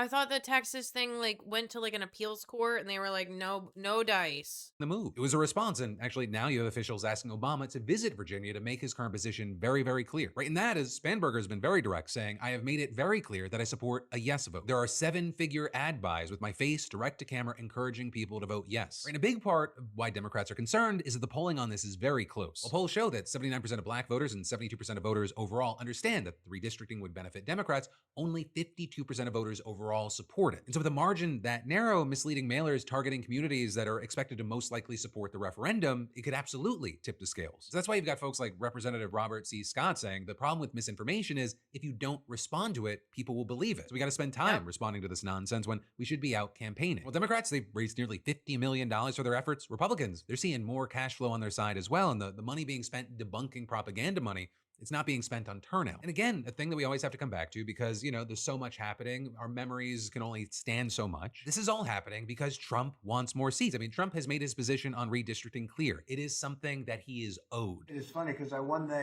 Indiana all 3 times by a landslide. And I wasn't working on it very hard. Would have been nice. I think we would have picked up 2 seats if we did that. I won Texas. I hate when people say like landslide because like the entire voting population did not vote on election day. In fact, it was one of the lowest turnout of elections in like years. So like the fact that people are like, oh, he has the mandate, he won by half. It's like, can you count? I didn't realize 74. Okay, I know there's not exactly like 333 million eligible voters, but there's got to be somewhere like close to that number, right? Got the highest Where's vote in Tim? the Where's my history of numbers, Texas, guys? as you probably know. And we are entitled to 5 more seats. Right, entitled, gimme. That's his framing. Not that the voters deserve better representation. We're entitled to more seats. When you look at the polling, yeah, of course he's trying to pick up seats wherever he can. He's one of the most unpopular presidents we've ever had, especially this early into his second administration. It's also very likely why he's trying to kill mail-in voting, because he's scared, and also he has that hunger and appetite for getting power however he can. So now, while all this is playing out, you've got the NAACP and his brain's holding a town melting hall in Virginia to help voters understand all the misinformation in these political ads. We're gonna have to put our eyes on April 21st to see how this goes down. It was already Hey, that's expected to be a Hitler's tight birthday. race. Does the misinformation tip the scales? Right, but from that, as we start to wind down today's show, I want to end with a congratulations and then one more thing we need to talk about. So first, congratulations to Connor S., SeatGeek's latest weekly winner, who just scored Congratulations, $500 in Connor. tickets and is going to go see Metallica at the Sphere. And for the rest of y'all, that's right. SeatGeek is still giving away $500 in tickets, and you should definitely enter today if you haven't already. I mean, you could be the next winner and snag $500 towards seeing your favorite artist, sporting event, or play. I mean, there's like over 70,000 events to choose from. And all you got to do Man, is just I add love code ramen. DeFranco to your SeatGeek app profile for a chance at the weekly $500 prize. No purchase necessary. Right, but then the final thing that we have to talk about today is that a woman who blew the whistle on sexual harassment at Fort Bragg's Delta Force just got arrested by the FBI for leaking classified information. And specifically, you had Courtney Williams, who worked for a special military unit at Fort Bragg from 2010 to 2016. She held top secret security clearance and was trained in handling sensitive information, and she's a source in the Fort Bragg Cartel, an investigative book about unsolved murders, drug trafficking, and other crimes at the base. Right, and an excerpt, including her accounts, was published in Politico, with Williams discussing her job overseeing valid but fictitious identity documents, passports, financial tools for people working undercover. And the book includes some details of that work alongside her accounts of harassment. And as far as that harassment, what Williams described as horrific. She said operators routinely came to her office to proposition her for sex. They discussed her breasts openly. They would drunkenly propose to her. And a commander once told her that she was only hired for her assets while gesturing at her chest. In one incident, she said that she was subjected to a dress code check where she was told to bend over so that supervisors could determine if her white pants were transparent enough to see her underwear. They're saying that she believes that that check was conducted solely to humiliate her. And then when she filed a formal complaint, she said, "My life became a living hell." She faced retaliation and eventually agreed to a settlement. But then, as far as this arrest, you have the DOJ alleging that Williams mishandled classified information between 2022 and 2025 while communicating with a journalist. She spoke with the reporter for over 10 hours on the phone and exchanged more than 180 messages for the book and article. And the DOJ claims that she disclosed information related to her classified work. And they also allege that she sent messages to a third party expressing concern about how much classified information was being shared, writing that she was probably going to jail for life. And that then brings us to Seth Harp, the author of the book, who's condemning the FBI for going after his source. Right, Harp calling Williams a courageous whistleblower who exposed rampant gender discrimination and sexual harassment in the U.S. Army's Delta Force, saying, unlike many of my sources. It's so wild that the pedophile protector president is going after someone who got sexually harassed. by the government. Versus, she was adamant that she be quoted by name and made no attempt to conceal her identity because her actions were entirely above board, legitimate, and admirable. And then he also claimed the DOJ's indictment is ridden with factual errors and lacks specifics about what confidential information she actually revealed, arguing that she was arrested, quote, not to protect such information from disclosure, but to retaliate against a woman who only sought to improve workplace conditions for female soldiers. And then he made an argument that's hard to argue with, saying, while the FBI was monitoring my phone and investigating Courtney on vague and weak charges, the perpetrators of half a dozen murders involving Fort Bragg soldiers involved in the drug trade have gone entirely unsolved, saying a real police agency would go after real criminals instead of engaging in this sort of penny anti-political theater. As far as FBI Director Kash Patel, he framed this as a deterrent, saying this case should serve as a message to any would-be. He always looks so suspicious. Like, always. Like, he looks like the guy that's stoned and is worried is gonna find out. Like, is worried everybody's gonna find out he's stoned. Leakers. We're working these cases and we're making arrests. This FBI will not tolerate those who seek to betray our country and put Americans in harm's way. And it's also important to remember that this comes in a broader context, right? Trump has been explicitly threatening to arrest reporters who publish classified military information. And specifically, and recently, you had him going after reporting that detailed the status of the pilots whose jet was shot down over Iran. We have to find that leaker because that's a sick person. Probably didn't realize the extent of how bad it was. I can't imagine that the person did, but we're going to find out. It's national security, and the person that did the story will go to jail if he doesn't say. We think we'll be able to find it out because we're going to go to the media company that released it, and we're going to say, national security, give it up or go to jail. Right, and in response to that, you had people like the executive director of the Night First Amendment Institute responding, saying President Trump's threat should be understood as an effort to intimidate the press and to prevent journalists from doing work the public needs them to do. But with all that, for now, we're gonna have to wait to see what happens with Williams. Her fate, it's uncertain, and there is a real question about classified information here. Williams had top secret clearance. She discussed aspects of her job with a journalist, and if she disclosed operationally sensitive material, that is a legitimate legal issue regardless of her reasons. And in the meantime, we also have to take in the full context. This is a woman who was sexually harassed at one of the most elite military units in the country. She filed a complaint, was retaliated against, she then settled, and then she told her story by name with no attempt to hide. She talked to a journalist about the discrimination she faced as part of his larger investigation into crimes at the base, including unsolved murders that have apparently not been prioritized. And so the FBI's response wasn't to solve those murders. It was to monitor the journalist's phone and arrest the woman who talked about being harassed. Meanwhile, you got a president that's threatening to jail reporters. You have an FBI director and administration making it clear that if you speak to a journalist about what happened to you and you ever held a clearance, they're probably going to come for you. All while, again, remember, with this situation, the people who actually committed actual murders at the base, they're apparently walking free. Yep. That, my friends, is the end of your Thursday Philip Franco Show dive into the news, though. Gross, gross, gross. The psycho in chief tweeted, Iran is doing a very poor job, dishonorable some would say, of allowing oil to go through the Strait of Hormuz. That is not the agreement we have. Wait. Okay. That's not the agreement we have, President Donald J. Trump. He's such a little bitch.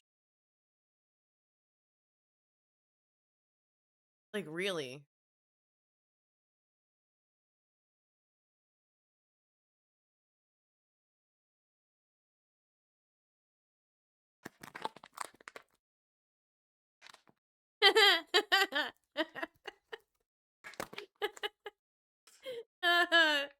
I love Jawbry. Jawbry's great. Excellent YouTuber. 10 out of 10.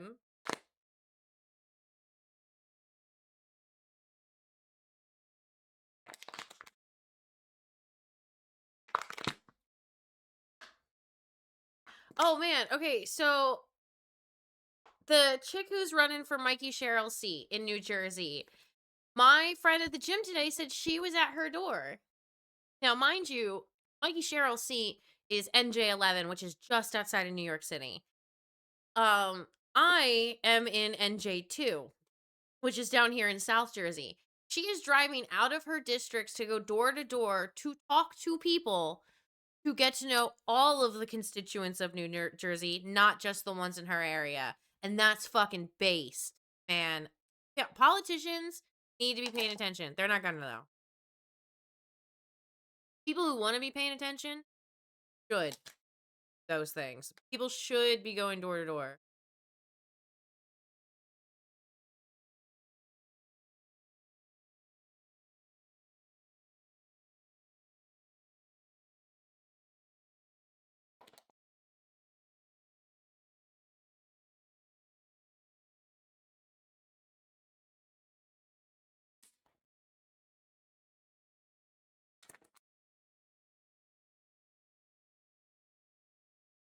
And now the Space Navy is forcing me to space spy on some space pirates so I don't go to space jail. That sounds like a lot. Is that just the plot?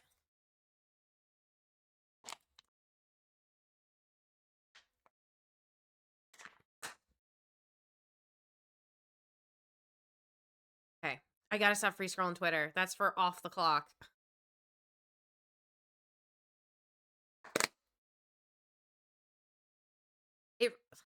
The way people are going after Hassan, it really does feel like Bernie 2016. Like, I can't get over that. Now, it's kind of like a side thing that happens when you get arrested by the Space Navy. Space Navy. I mean, I don't know about you, but I am sick of this. I'm sick of it. Can't he just behave like a normal human? I mean, honestly, like the president, 3D chess, shut up. Shut up about that. You don't threaten to wipe out an entire civilization. We're talking about civilians. His negotiation tactic is to kill an entire country full of civilians, men, women, and children. An American president? So that the Strait of Hormuz will be opened? It's just wrong. He can't be a dignified, strong leader without threatening a bunch of war crimes. Oh my Didn't he answer that question when he said the blood was coming out of all of your body? Hi again, everybody. It's now 5 o'clock in New York. Any homeowner will tell you this. Water damage is always worse than you think it is when the water is dripping out of your ceiling. Sure, that is horrifying. What the fuck? Who wrote that? Fire them immediately. Who the fuck was like, you know what? I really want to get my frustrations from the weekend out in this script, so I'm going to tell everybody how much it sucks to have a leaky roof. They turned the Air Force base near me into the Space Force base during Trump 1, and they had to change all the road signs, and I just got such a kick out of that. I love how much of our money they're spending on useless shit. We could have healthcare for every American for 1 year for $4 billion, or for $6 billion, we could bomb children for 1 day. Or, I'm sorry, a week. Big one. We could rename the Department of Defense, the Department of War, and pay gazillions of dollars in fucking office supply name changes. Or we could fix your roads. Pick one. As you can see, is awful and traumatic, but it's the lasting stuff, the deeper stuff, the stuff under the surface, behind the drywall, down into the foundation, the mold, the smell, the rot. So often it is orders of magnitude worse. Should be easy enough for a former real estate developer to understand that theory. As a lion's share of Donald Trump's most high-profile political supporters are now in unprecedented fashion seeking to separate themselves, not just from his policies and his unpopular war and his unpopular handling of the Epstein files. Now my character is space dehydrated. Is that like, you know how when you get like the space strawberries or like the astronaut food, like the astronaut ice cream sandwich? Like, is that what it's like? Like, are you just like liquid nitrogenified? Oh man, I could go for some of those astronaut strawberries. But from the man himself, from his character, from his whatever they think his moral fibers were made of before they turned on him. We'll show you first the latest from we showed you the first from former Fox anchor Megyn Kelly. But you have to understand, we watch this so you don't have to. And this isn't some sort of surface level flip-flop and damage you can just monitor. I want to find these clips on my own, but the problem is I feel like if I start headfirst diving into Twitter to find every single thing, I'm never going to come out. Okay?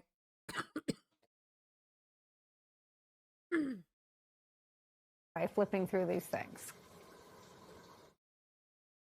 You got to say, the deal sounds very much like surrender on our part, which I'm in favor of. I mean, great. This needed to end, ugly or any other way. It needed to end. It was folly to begin with. It was folly throughout. It remains folly. The young person coalition that Charlie Kirk delivered to the president is gone. They've abandoned Donald Trump. The working class, Piers. The latest poll that just came out showed he's 2 points underwater with the working class. That's been Trump's base from the beginning. They were the unshakable foundation that got him elected over and over. And they're gone. They're very angry. In terms of political temperature checks, those sorts of comments are... Alex Jones has responded to today's attacks.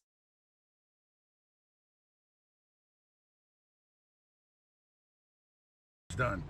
But at the end of the day, I just feel sorry for him and pray that God touch his heart and soul and free him from the demonic influences that he's under.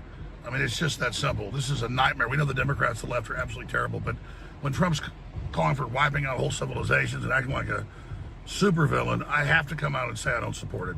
It's that simple. So again, Trump's own wife came out in an unannounced press conference today and said the Epstein crimes are real and that she wants the victims to be in front of Congress and the cover up to end.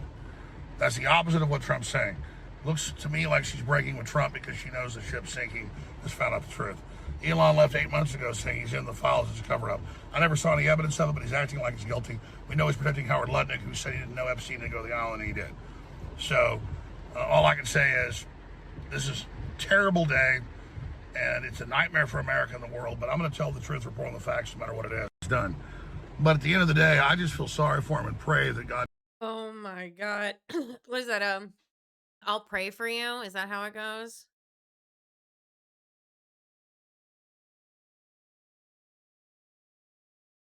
Is this what Alex is talking about? The lies linking me with the disgraceful Jeffrey Epstein need to end today. The individuals lying about me are devoid of ethical standards, humility, and respect. I do not object to their ignorance, but rather I reject their mean-spirited attempts to defame my reputation. I never been friends with Epstein. Donald and I were invited to the same parties as Epstein from time to time, since overlapping in social circles is common in New York City and Palm Beach.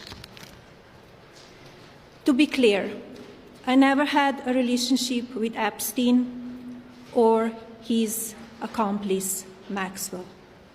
Wait, but you My wrote her, email like, a reply letter. to Maxwell cannot be categorized as anything more than casual correspondence. My polite reply to her email doesn't amount to anything more than a trivial note. I am not Epstein's victim. Epstein did not introduce me to Donald Trump. I met my husband by chance at a New York City party in 1998. This initial encounter with my husband is documented in detail in my book, Melania. Plug. The first time I crossed paths with Epstein was in the year 2000 at an event Donald and I attended together. At the time, I had never met Epstein and had no knowledge of his criminal undertakings.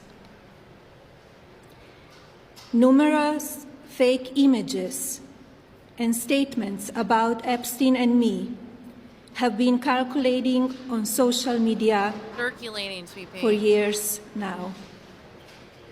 Be cautious Where's the about book what you about believe. that? These images and stories are completely false. I'm not a witness or a named witness in connection with any of Epstein's crimes. My name has never appeared in court documents, depositions, victim statements, or FBI interviews surrounding the Epstein matter. I have never had any knowledge of Epstein abuse of his victims. I was never involved in any capacity. I was not a participant, was never on Epstein's plane, and never visited his private island. I can't wait to see Jaubrey spin this into a sick beat. Like, this is gonna be so good when he does the Melania doc. I have never been legally accused or convinced of a crime in connection with Epstein's sex trafficking, abuse of minors, and other repulsive behavior. The false smears about me from mean-spirited and politically motivated individuals and entities looking to cause damage to my good name, to gain financially and climb politically, must stop. My attorneys and I have fought these unfounded and baseless lies with success and will continue to maintain my sound reputation without hesitation. To date, several individuals and companies have been legally obligated to publicly apologize and retract their lies about me, such as Daily Beast, James Carville, and HarperCollins UK. HarperCollins. Now is the time for Congress to act. Epstein was not alone. Several prominent male executives resigned from their powerful positions after this matter became widely politicized. Of course, this doesn't amount to guilt, but we still must work openly and transparently to uncover the truth. I call on Congress to provide the women who have been victimized by Epstein with a public hearing specifically centered around the survivors. Give these victims their opportunity to testify under oath in front of Congress with the power of sworn testimony. Oh, no. Oh, that's so bad. That's make these poor women who have been struggling with this their whole lives get absolutely grilled by fucking Republicans. They've already been in court cases. Like, each and every woman should have her day to tell her story in public if she wishes, and then her testimony should be permanently entered into the congressional record. Then, and only then, we will have the truth. Thank you. Secretary Lutnick to continue serving. wild. It's going to get interesting. I kind of think this is a little bit of a gross move, but I'll see. I understand why she's doing it. She doesn't want to get smeared. Totally get it. Especially if she truly feels like she is not involved.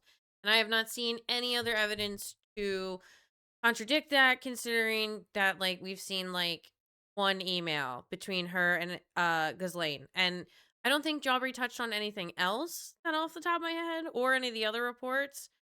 So, like, I understand where she's coming from, but then asking women to be subpoenaed is a little extreme. Especially when some of those women have already been in court cases against Epstein and against Ghislaine and, you know, have already been in contact with the FBI and all these other things. And so I just think it's like a really careful thing.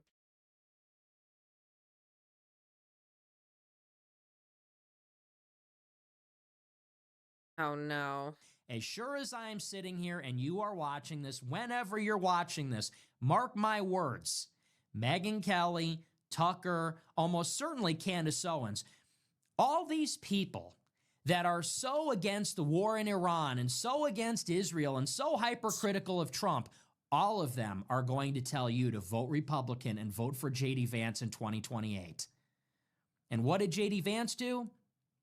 He sat there in the White House while Trump was at Mar-a-Lago, and they say that Vance encouraged Trump to hit Iran as hard as possible. There was no dissent within the ranks when this decision was made. There was no What is his voice? That's just his voice. You don't know who this is? This is Nick Fuentes, head of the Groyper Army. No, and first kind of section to break off. He is a gay Mexican neo-Nazi. His name is Nick Fuentes, and he kind of splintered off Trump very early on after January 6th. And he kind of jumped on the Trump train around the election. And then after the election, he started kind of like turning away from it. When I heard his name, I expected a 40-year-old dude. No, he's very young. I think he's like your age. And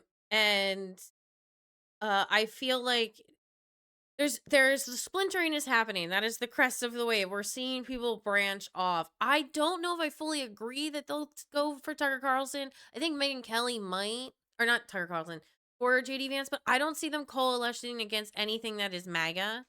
And that's all everybody in Trump's cabinet is. But I've never seen or heard this guy ever. Really? Yeah, no, like he's a huge neo-Nazi. Hates women, and he hates people of color, and he hates Jewish people. He does hate Israel, so we can agree on that. He's 27. I don't know, maybe. The guy who shot Kirk was supposedly a member of the Groyper Nation, but I think that was just like a rumor. And the Groyper Nation are like the people who follow Fuentes, and Fuentes notoriously had a beef with Kirk until he got kirked.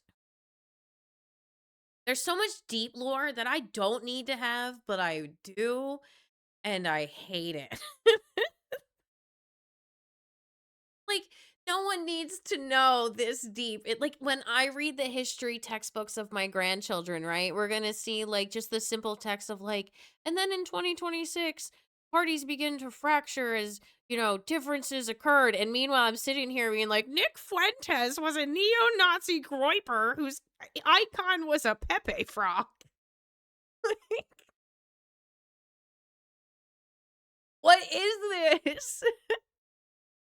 Descent Also, from hi, within Kenny. the cabinet. And that would have been the time. If JD Vance were the guy, if he had character, if he was America first, that would have been the time. This may be an inflection point in our history. This is a really bad mistake. And it's one that was totally avoidable, and we all know why it happened, because Israel wanted it and they forced us to do it. And as a consequence, now they need $200 billion to replenish Worst person you know makes a valid point. our missiles. And now there's an energy shock, which will lead to an economic correction. And we may not even be out of this war. We don't know where this thing is headed, where we are right now. But JD did not dissent. He did not protest. He sat there and he encouraged Trump. And it doesn't matter how much these people criticize the war, they will endorse him in 28. They will try to get you to vote for this person.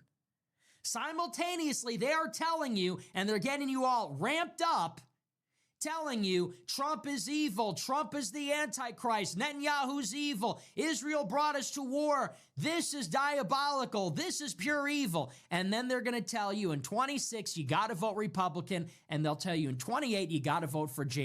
I can't see anybody wanting to vote for JD Vance. That would be suicide, political suicide. No one wants to be involved with the Trump fallout at this point. It's that bad, I believe. I feel in my heart of hearts that there's still a poison there. And removing the poison, or removing like the fang, is not going to make the poison go away. So like, I don't know. I can't see anybody getting behind JD Vance other than like Peter Thiel. He like couches too much. It's true. Why would anyone vote for the Butler guy? JD Vance. And these are the same Well, people. and like my big thing too is like Congress hates him.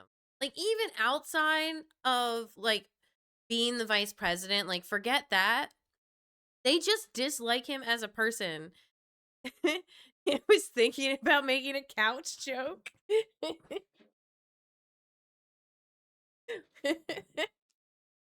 But like, everyone thinks like JD Vance is a dweeb. I can't imagine anyone would like realistically want to get behind him. I can't see anybody endorsing him, honestly. Like, if I had to picture the political landscape in 2028, right? We're having a normal primary where there's like 5 Republicans who want to run and like 87 Democrats, and you know, we got to whittle down the field, right? I'm picturing the presidential Republican nominee debate, right? And I'm just like, who is on that field, right? We might have Marco Rubio. We might have JD Vance, but everybody's telling me we should have those people. And I feel like people really don't want to be told right now what to do. And I don't think they're going to gravitate towards anybody in JD Vance's circle. Now that leaves or Trump's circle. That leaves like 3 other open spots. If I'm just like assuming like 5, right? Who are the other Republican candidates off the top of your head that would run for office in 2028?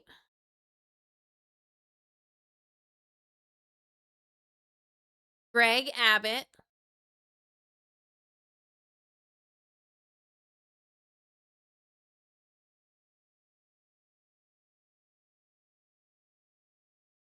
Ron DeSantis. And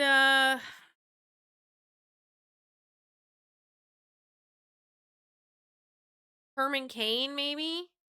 Like, that's like, those are like the ones I picture. I'm like, that's such a bad lineup. Like, that's such a bad lineup. Okay, maybe. Do you think Kristi Noem's delusional enough to run? I would honestly see Marjorie Taylor Greene go for a run for it. I guarantee you this work across the aisle stuff is gonna do numbers. And like, I don't think people would be disappointed in it. As much as people hate a woman, Marjorie Taylor Greene is pulling numbers, much like Candace Owens. Okay, woke is back, baby. Even for Republicans. Like, I know they say like, oh, 100% of MAGA. It's like, yeah, but that MAGA number is dwindling. Like, you just don't respond to the emails if you don't want to vote anymore.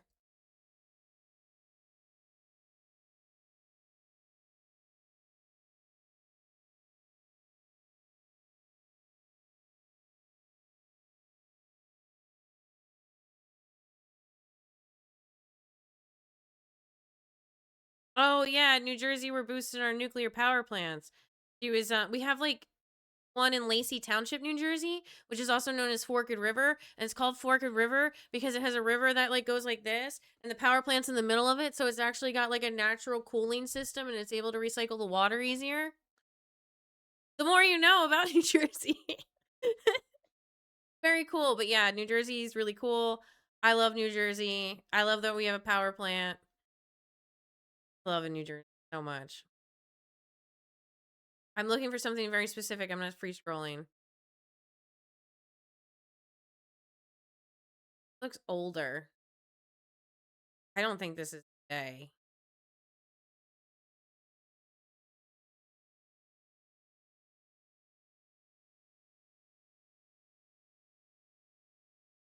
Is this today? It's wild how the Space Navy chose some random space guy that accidentally had space contraband for a high stakes spy mission. Listen, that's the kind I love.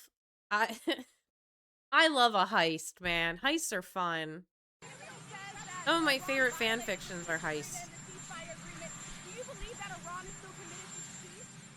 Yeah, I do. They violated it, but Israel violated it too. No, this is old. Israel, as soon as we made the deal, they came out and they dropped a load of bombs, the likes of which I've never seen before. The biggest load that we've seen. I'm not happy with Israel. You know, when I say, okay, now you have 12 hours, you don't go out in the first hour and just drop everything you have on them. So I'm not happy with them. I'm not happy with Iran either. But I'm really unhappy if Israel's going out this morning because of one rocket that didn't land, that was shot, perhaps by mistake, that didn't land. I'm not happy about that. You know what? We basically have 2 countries that have been fighting so long. Yeah, and this so is hard. old. That's old.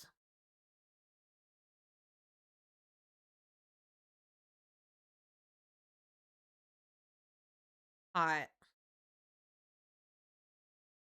Remember when men had to do things to attract women? I might stick with the space pirates.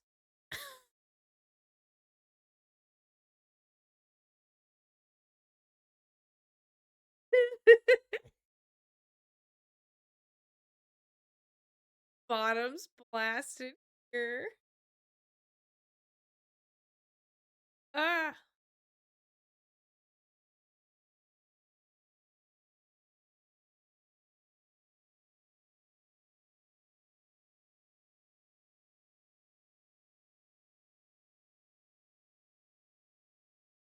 Oh, this is the space shuttle coming in. There's no sound. Oh. Oh, damn, no, that's a car wash. Yeah, where's Bitter for that one?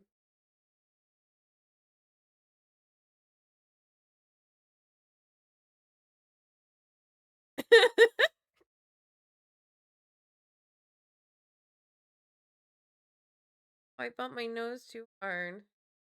Oh, did you guys hear about this? We talked about it earlier, never mind. Setting the warehouse on fire.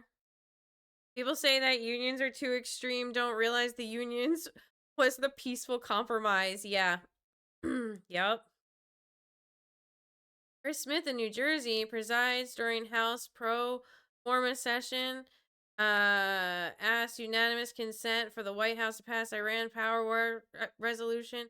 Smith does not recognize Ivy, and the gavel is housed out. Gavel, the house is out. I saw Moist Critical's video on it. Yeah, did you see the comments on it?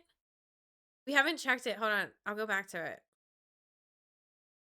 The comments on it are wild and totally cool-ish, I guess, in a non-breaking the law kind of way.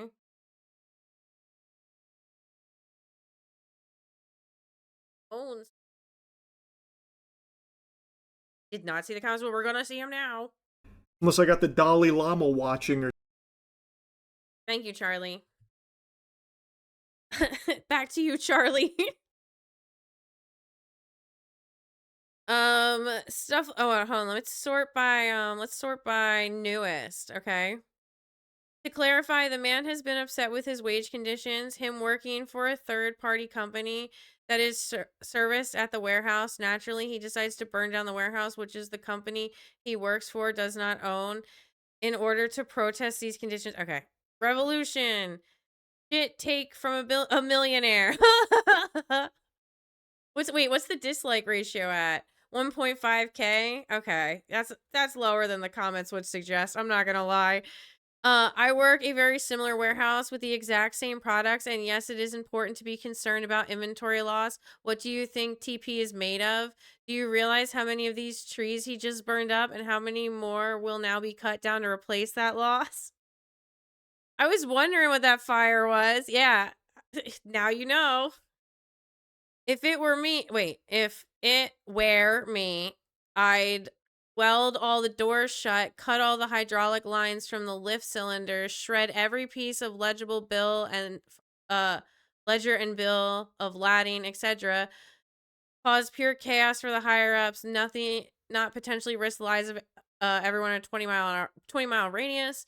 Not to deflect or whatever, but it's whatever it's called. But this has been going on in China. Oh my god. I'm so tired of winning in this golden age. Where's his GoFundMe? I think the question is what was his role for the company? Warehouse Luigi, Waluigi. Ryan started the fire. If you don't have a job that pays a livable wage, then you don't have a job meant for an adult. Oh my god. Good for him. Considering how the corporate overlords make businesses by breaking their products and destroying property, planned obsolescence, not owning shit, I would argue that what he did could be considered creating a lot of jobs because the facility needs to be demolished, cleaned, and rebuilt, and then the whole chain needs to be rehired, employing some administrators and HR grunts. Masterful gambit, sir. Yes. Where's Dorothy? This is exactly the point he was making earlier. couldn't target the CEO, so he burned down the CEO's warehouse. Not saying he's right, but I understand. I just did 6.5 years for arson. Some people should be doing this. Fuck corporations. If the other employees get a pay cut, maybe they'll have to follow in his footsteps. Toilet paper crisis is about to be COVID levels again. As a Californian myself, I didn't know this happened. Shouts out to the Californians in chat. I need a California noise. I do need a California noise. Damn. I have one for the UK. I have one for Italy. I have one for New York, New Jersey, and Philly.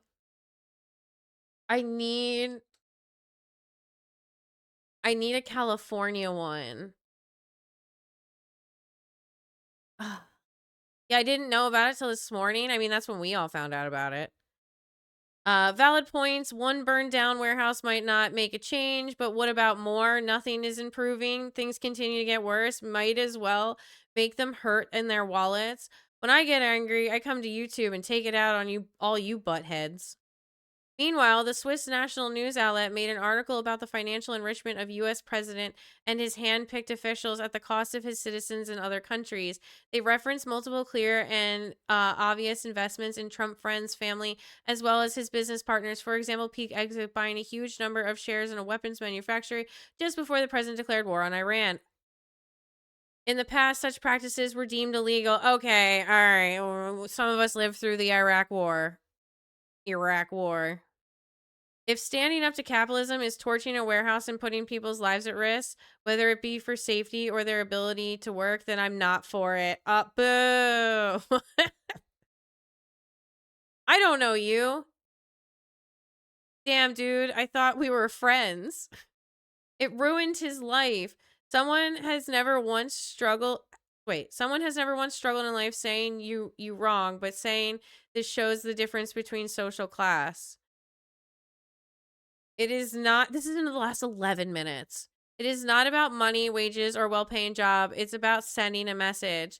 Things like this will only continue to happen, growing worse in the frequency because of just how much the poor outnumber the wealthy. I won't be surprised if it ends with every CEO, business owner, politician, and elite getting beheaded on broad daylight. Let them eat cake. Seize the means of production. 100 people died in the Great Railroad Strike of 1877. I love historical facts in the comments. Should have quit your job and look for something else, moron. Fucking moron can't find a better job, so he risks the livelihood of tens of people and potentially their lives, and the most underthought decision of his life. Should have stayed with the fire. Saw him with the lighter. Wasn't he ranting about his employer? Good for him. Make this happen more. The owning class needs to feel the pressure. It's this or their lives. Pay us.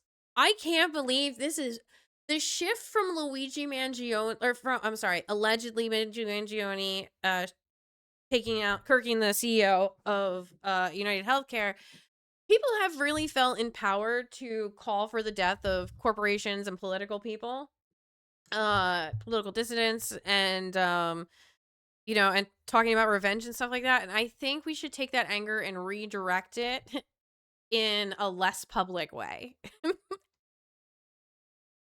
In my opinion, if any employee burns down his workplace for not getting paid enough, I bet the average wage would improve because no one wants his warehouse being burned down.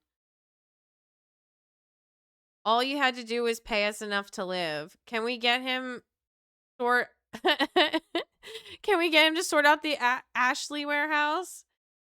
So you can't vote out of it? What's this man to do? In before it gives Charlie money. Give me some fucking toilet paper. We've exhausted the peaceful options, so yeah, the next logical step. While I think Luigi's route was better, torching a warehouse is the traditional first step, so I can't really knock it. I hate it when YouTubers act morally superior because yes, this is good. It's going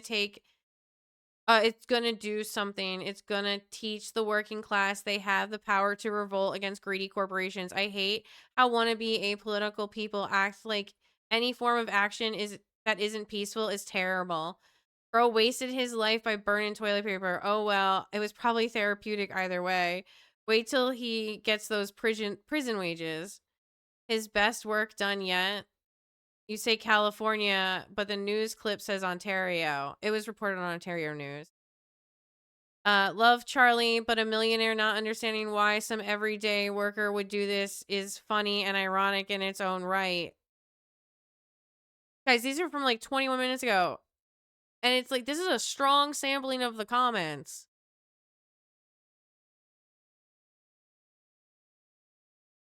Yeah. It's just, it's wild to me. That's far east to me. Yeah, it like set a bunch of stuff on fire.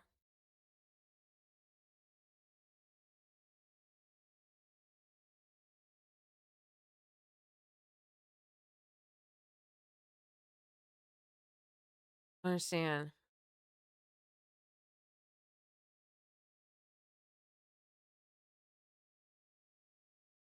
Don't understand.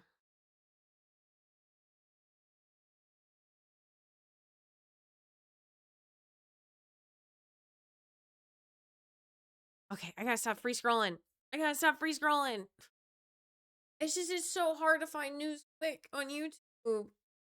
Yeah, fuck corporations. Yeah, I don't know a single person who's like riding for the corporation. Like, I think we would rather go without toilet paper. Honestly, like at this point.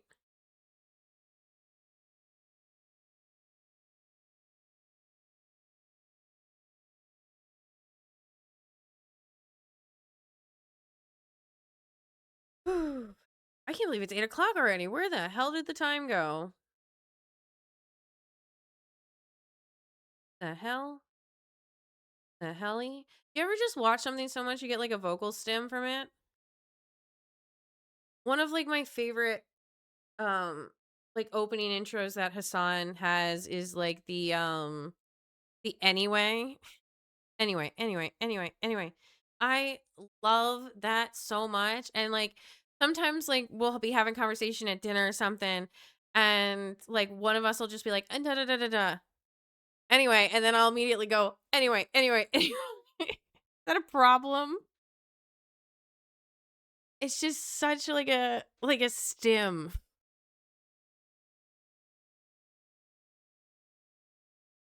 I'm tired of this, Grandpa. That's too damn bad.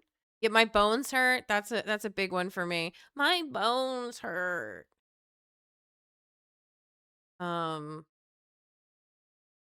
Take the freaking compliment. Although that's normally something I say when I compliment somebody. Oh my god, the Space Navy is going. Wait. Has Mr. going to Mars? Has Mr. going to Mars? Has me going to Mars? Is that good or bad? Are you supposed to be going to Earth or away from Earth?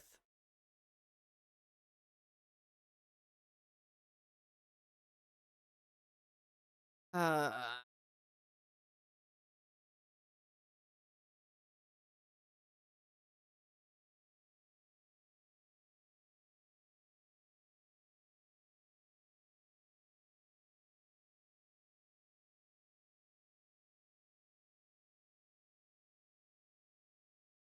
my god, my arms hurt. I went to the gym today and it's starting to like kick in.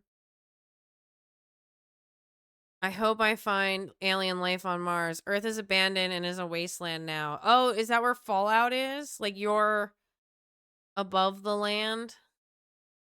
And then Skyrim is like the past? Or the other Skyrim is Europe?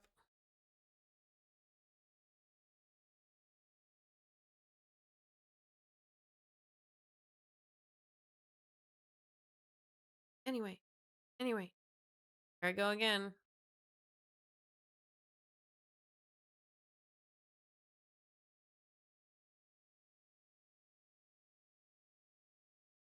Ooh. I don't get to see Trump followers on True Social. This is a new fun thing. Okay. What are you? Wait, you are way out of line. Most of these people, especially Alex Jones, have been your day ones. You need to step back and take a good hard look at who is whispering in your ear. Get back to America first. I personally put up with years of abuse from the whack jobs out here in Cali for showing my support for you. But after this, I'm hanging up my red MAGA hat you signed. Get right, Trump. There's a theory that Fallout is the past and that the Elder Scrolls is the distant past. Oh. Trump is going against everyone that fought for him to win, and the crazies from Cali to win just because the Epstein files and being in a war with Iran. Well, I guess they would say it like Iran for Israel. Israel. They didn't leave MAGA. MAGA left them. MAGA left me too. So sad to see. You had so much potential, Trump. Voted for you all 3 times, and I feel so betrayed. I don't know why I'm doing this accent. Clearly, you're insane. Time to resign, Donald, or face the 25th. You are mentally and emotionally unfit to be president. Otis. Oh, Trumpy is mad that people who believed and spread his campaign lies don't believe him anymore. What a deranged lunatic. Now, what in the golly goddamn is that orange man doing? What in the live, laugh, love is going on in here? What in the boot scooting showdown? So we can only live in Mark Levin. Wait, so we can only listen to Mark Levin for news? These people helped you get elected, and you are actively alienating your base every day. This is sad. The pot calling the kettle black. Hilarious. Sounds like a 5th grader. Donald Trump is a loser. Everyone knows it. Total psychopath. Low IQ. The lowest. Everyone knows. Okay, I don't think that's really a MAGA supporter. Seriously, in front of my Bud Light. Not my Paps. As of last week, they've done nothing but make excuses for your behavior, and you think they're the enemy? They are why I am a triple Trumper. Whoever is telling you this is very wrong. They have been trying to... I should not give them a Southern accent. Not all Southerners are MAGA. They see things. I was confident that you knew that you were doing... But I fucked this up so bad. I was confident that you knew what you were doing, but this is truly scary. Lost my support. What in the world is wrong with you? I keep slipping back in here. Is that Frederick Douglass as his profile picture? That can't be that. Save America. Oh my God, you are so childish. Clearly, the truth has triggered you. One of your biggest being one of your biggest supporters, I am done with you and your lies. Why does she use ampersand? That's so weird. The accent is hilarious. I shouldn't do it. I feel like it's really like stereotyping. I'm not trying to like, I love people from Appalachia. I'm not trying to upset anyone. American, wait, no. Ampersand, look at the mess you've gotten our country into by bending the knee to a monster. You lied to all of us when you said America first. We've spent billions in a war for Israel. That money could have gone to our American veterans and other programs here at home. I keep slipping right back into it. But no, she should have put a comma there or an exclamation point. Fuck.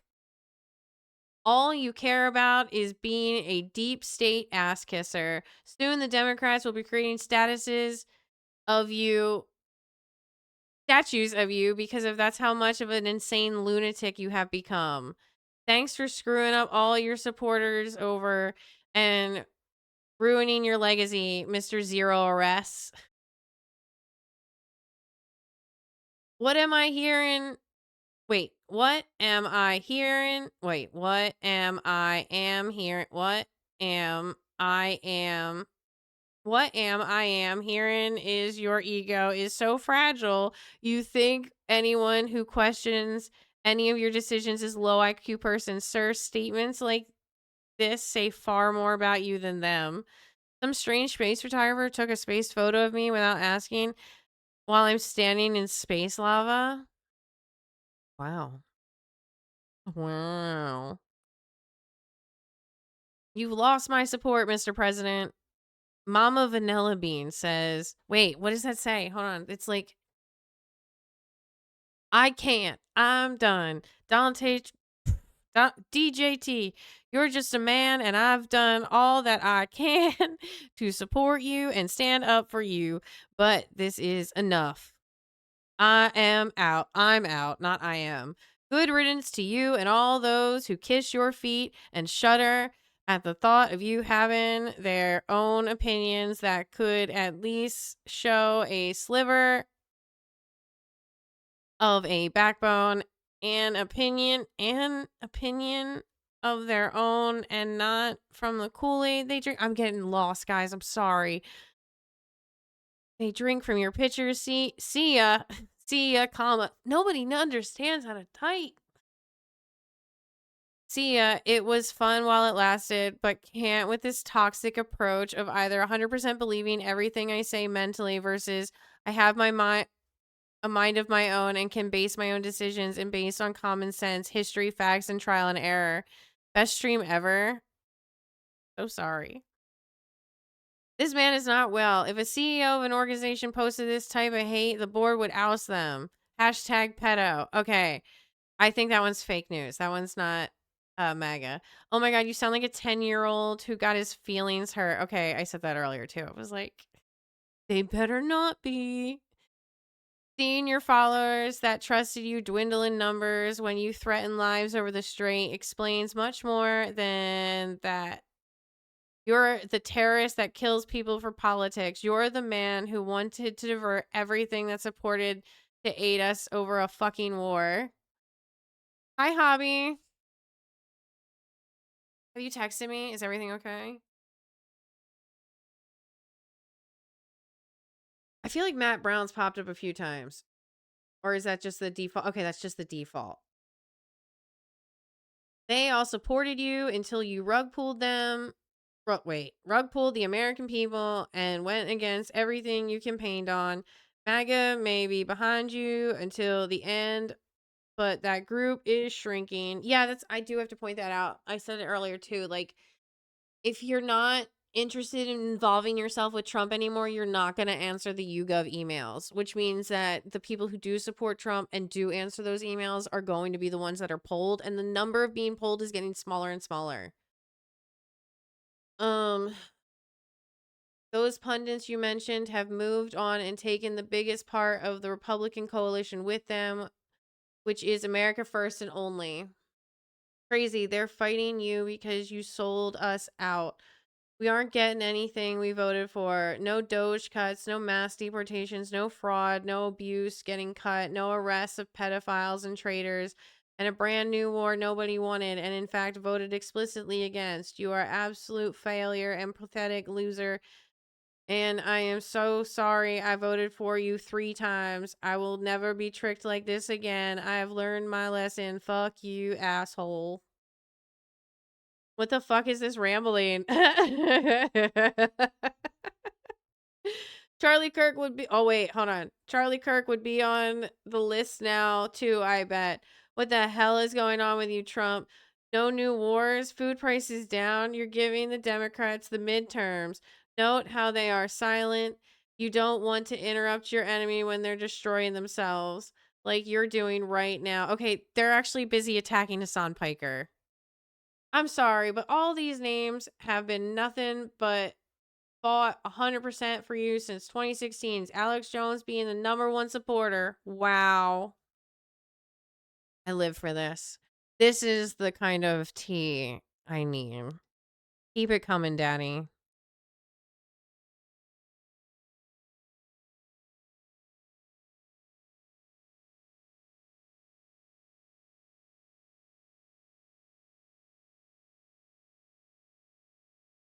Oh, the Epstein survivors released a statement to Melania's comment.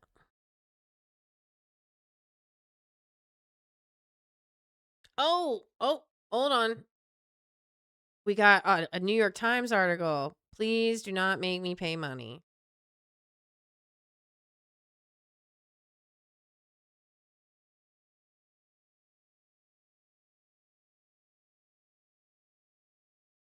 No.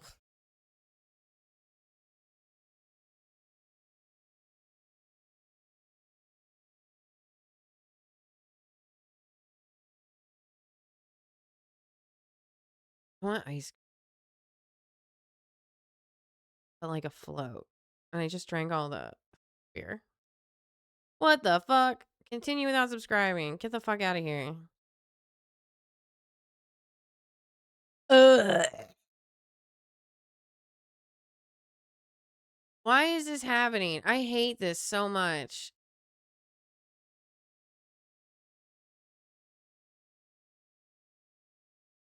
Are they going to be in the comments?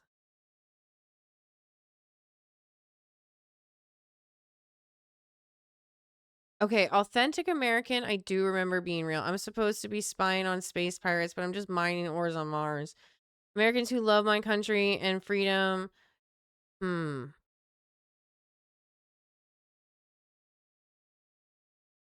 Bots, not even real people. Avatars are profiles.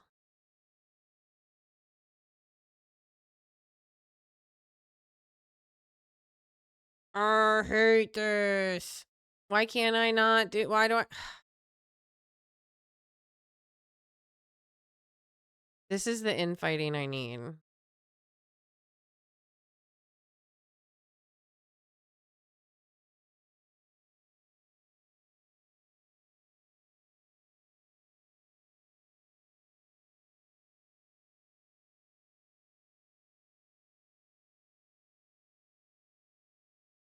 Through thick and thin. And that, I mean, all the things that happened, we supported him through thick and thin. And that has glued people to think they have to support him through anything and everything.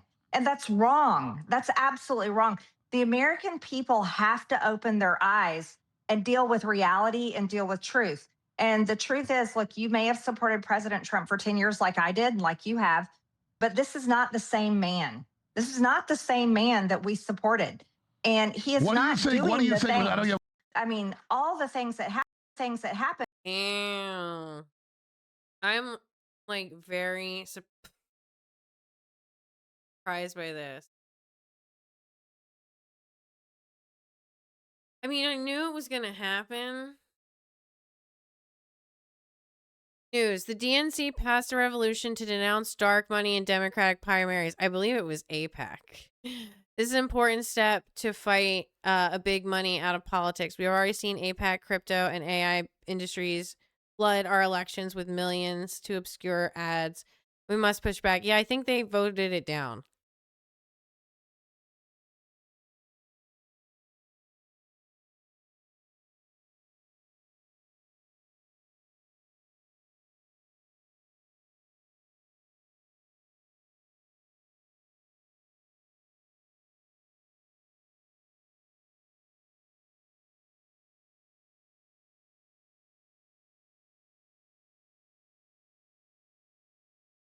His head looks so small in this. Like, every time. And I get that he's, like, sloped and everything.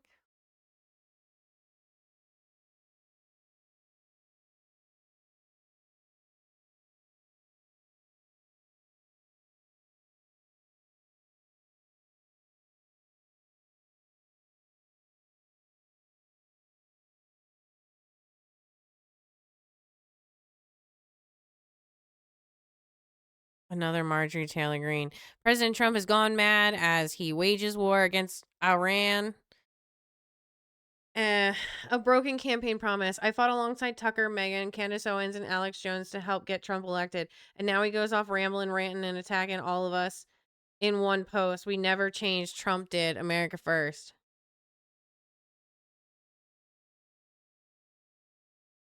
What the fuck?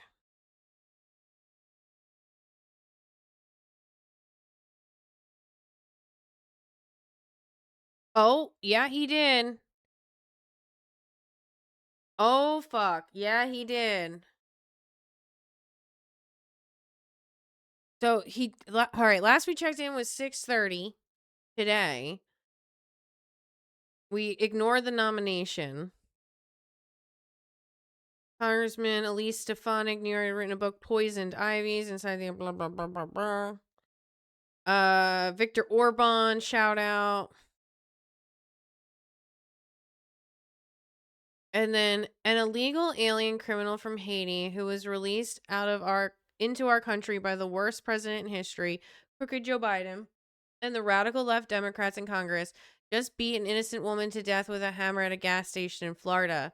The video of her brutal slaying is one of the most vicious things I've ever seen.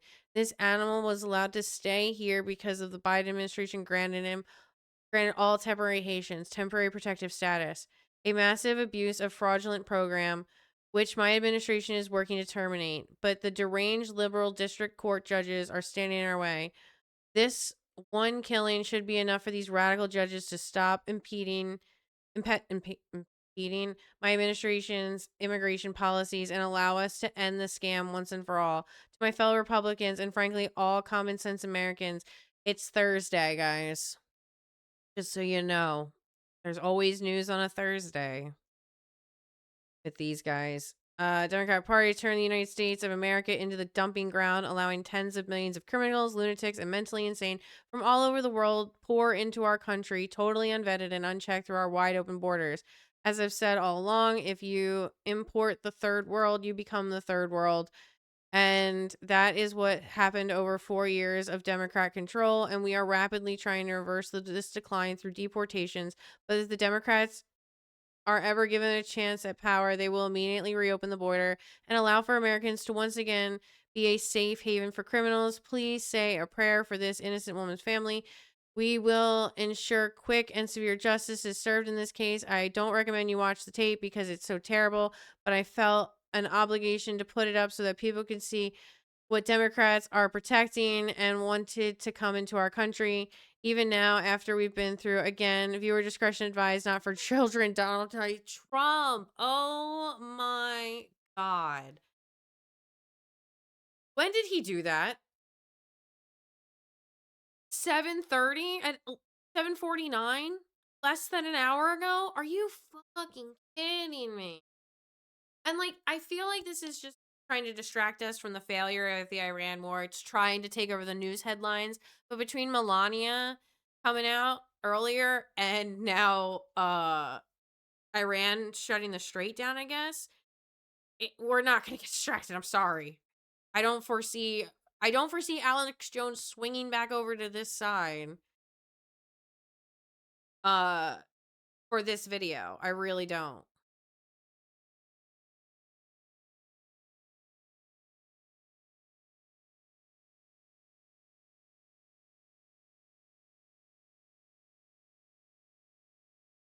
I'm going through the comment section of the post by Aaron Carr.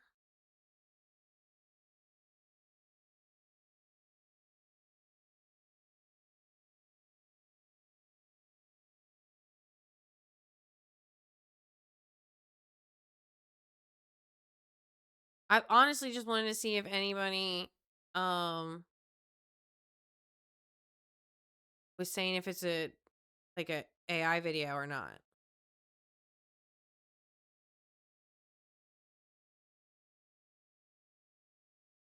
A lot of people aren't happy.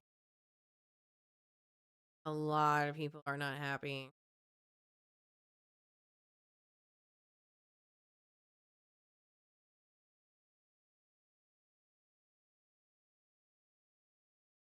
All right, I think I'm probably gonna rain out. I think it's that time of night.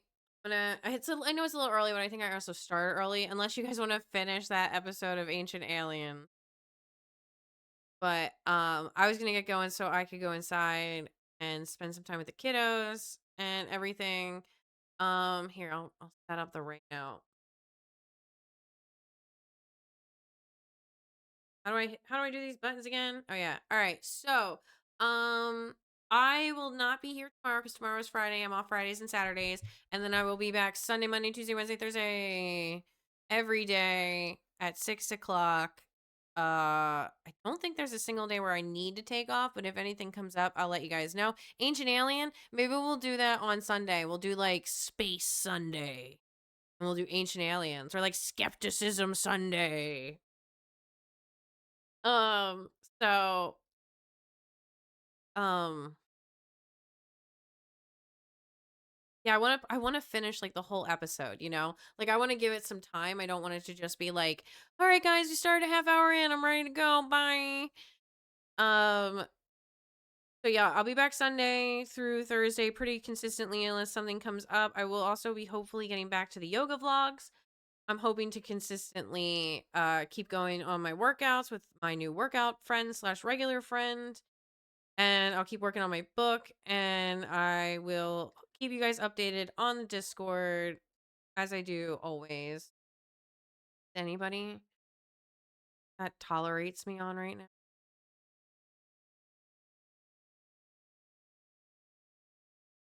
No. God damn it, Tim. All right. I'm not going to raid out of here, but I am going to get out of here. I hope you guys have a safe night, and I will see you all later. Bye, everybody.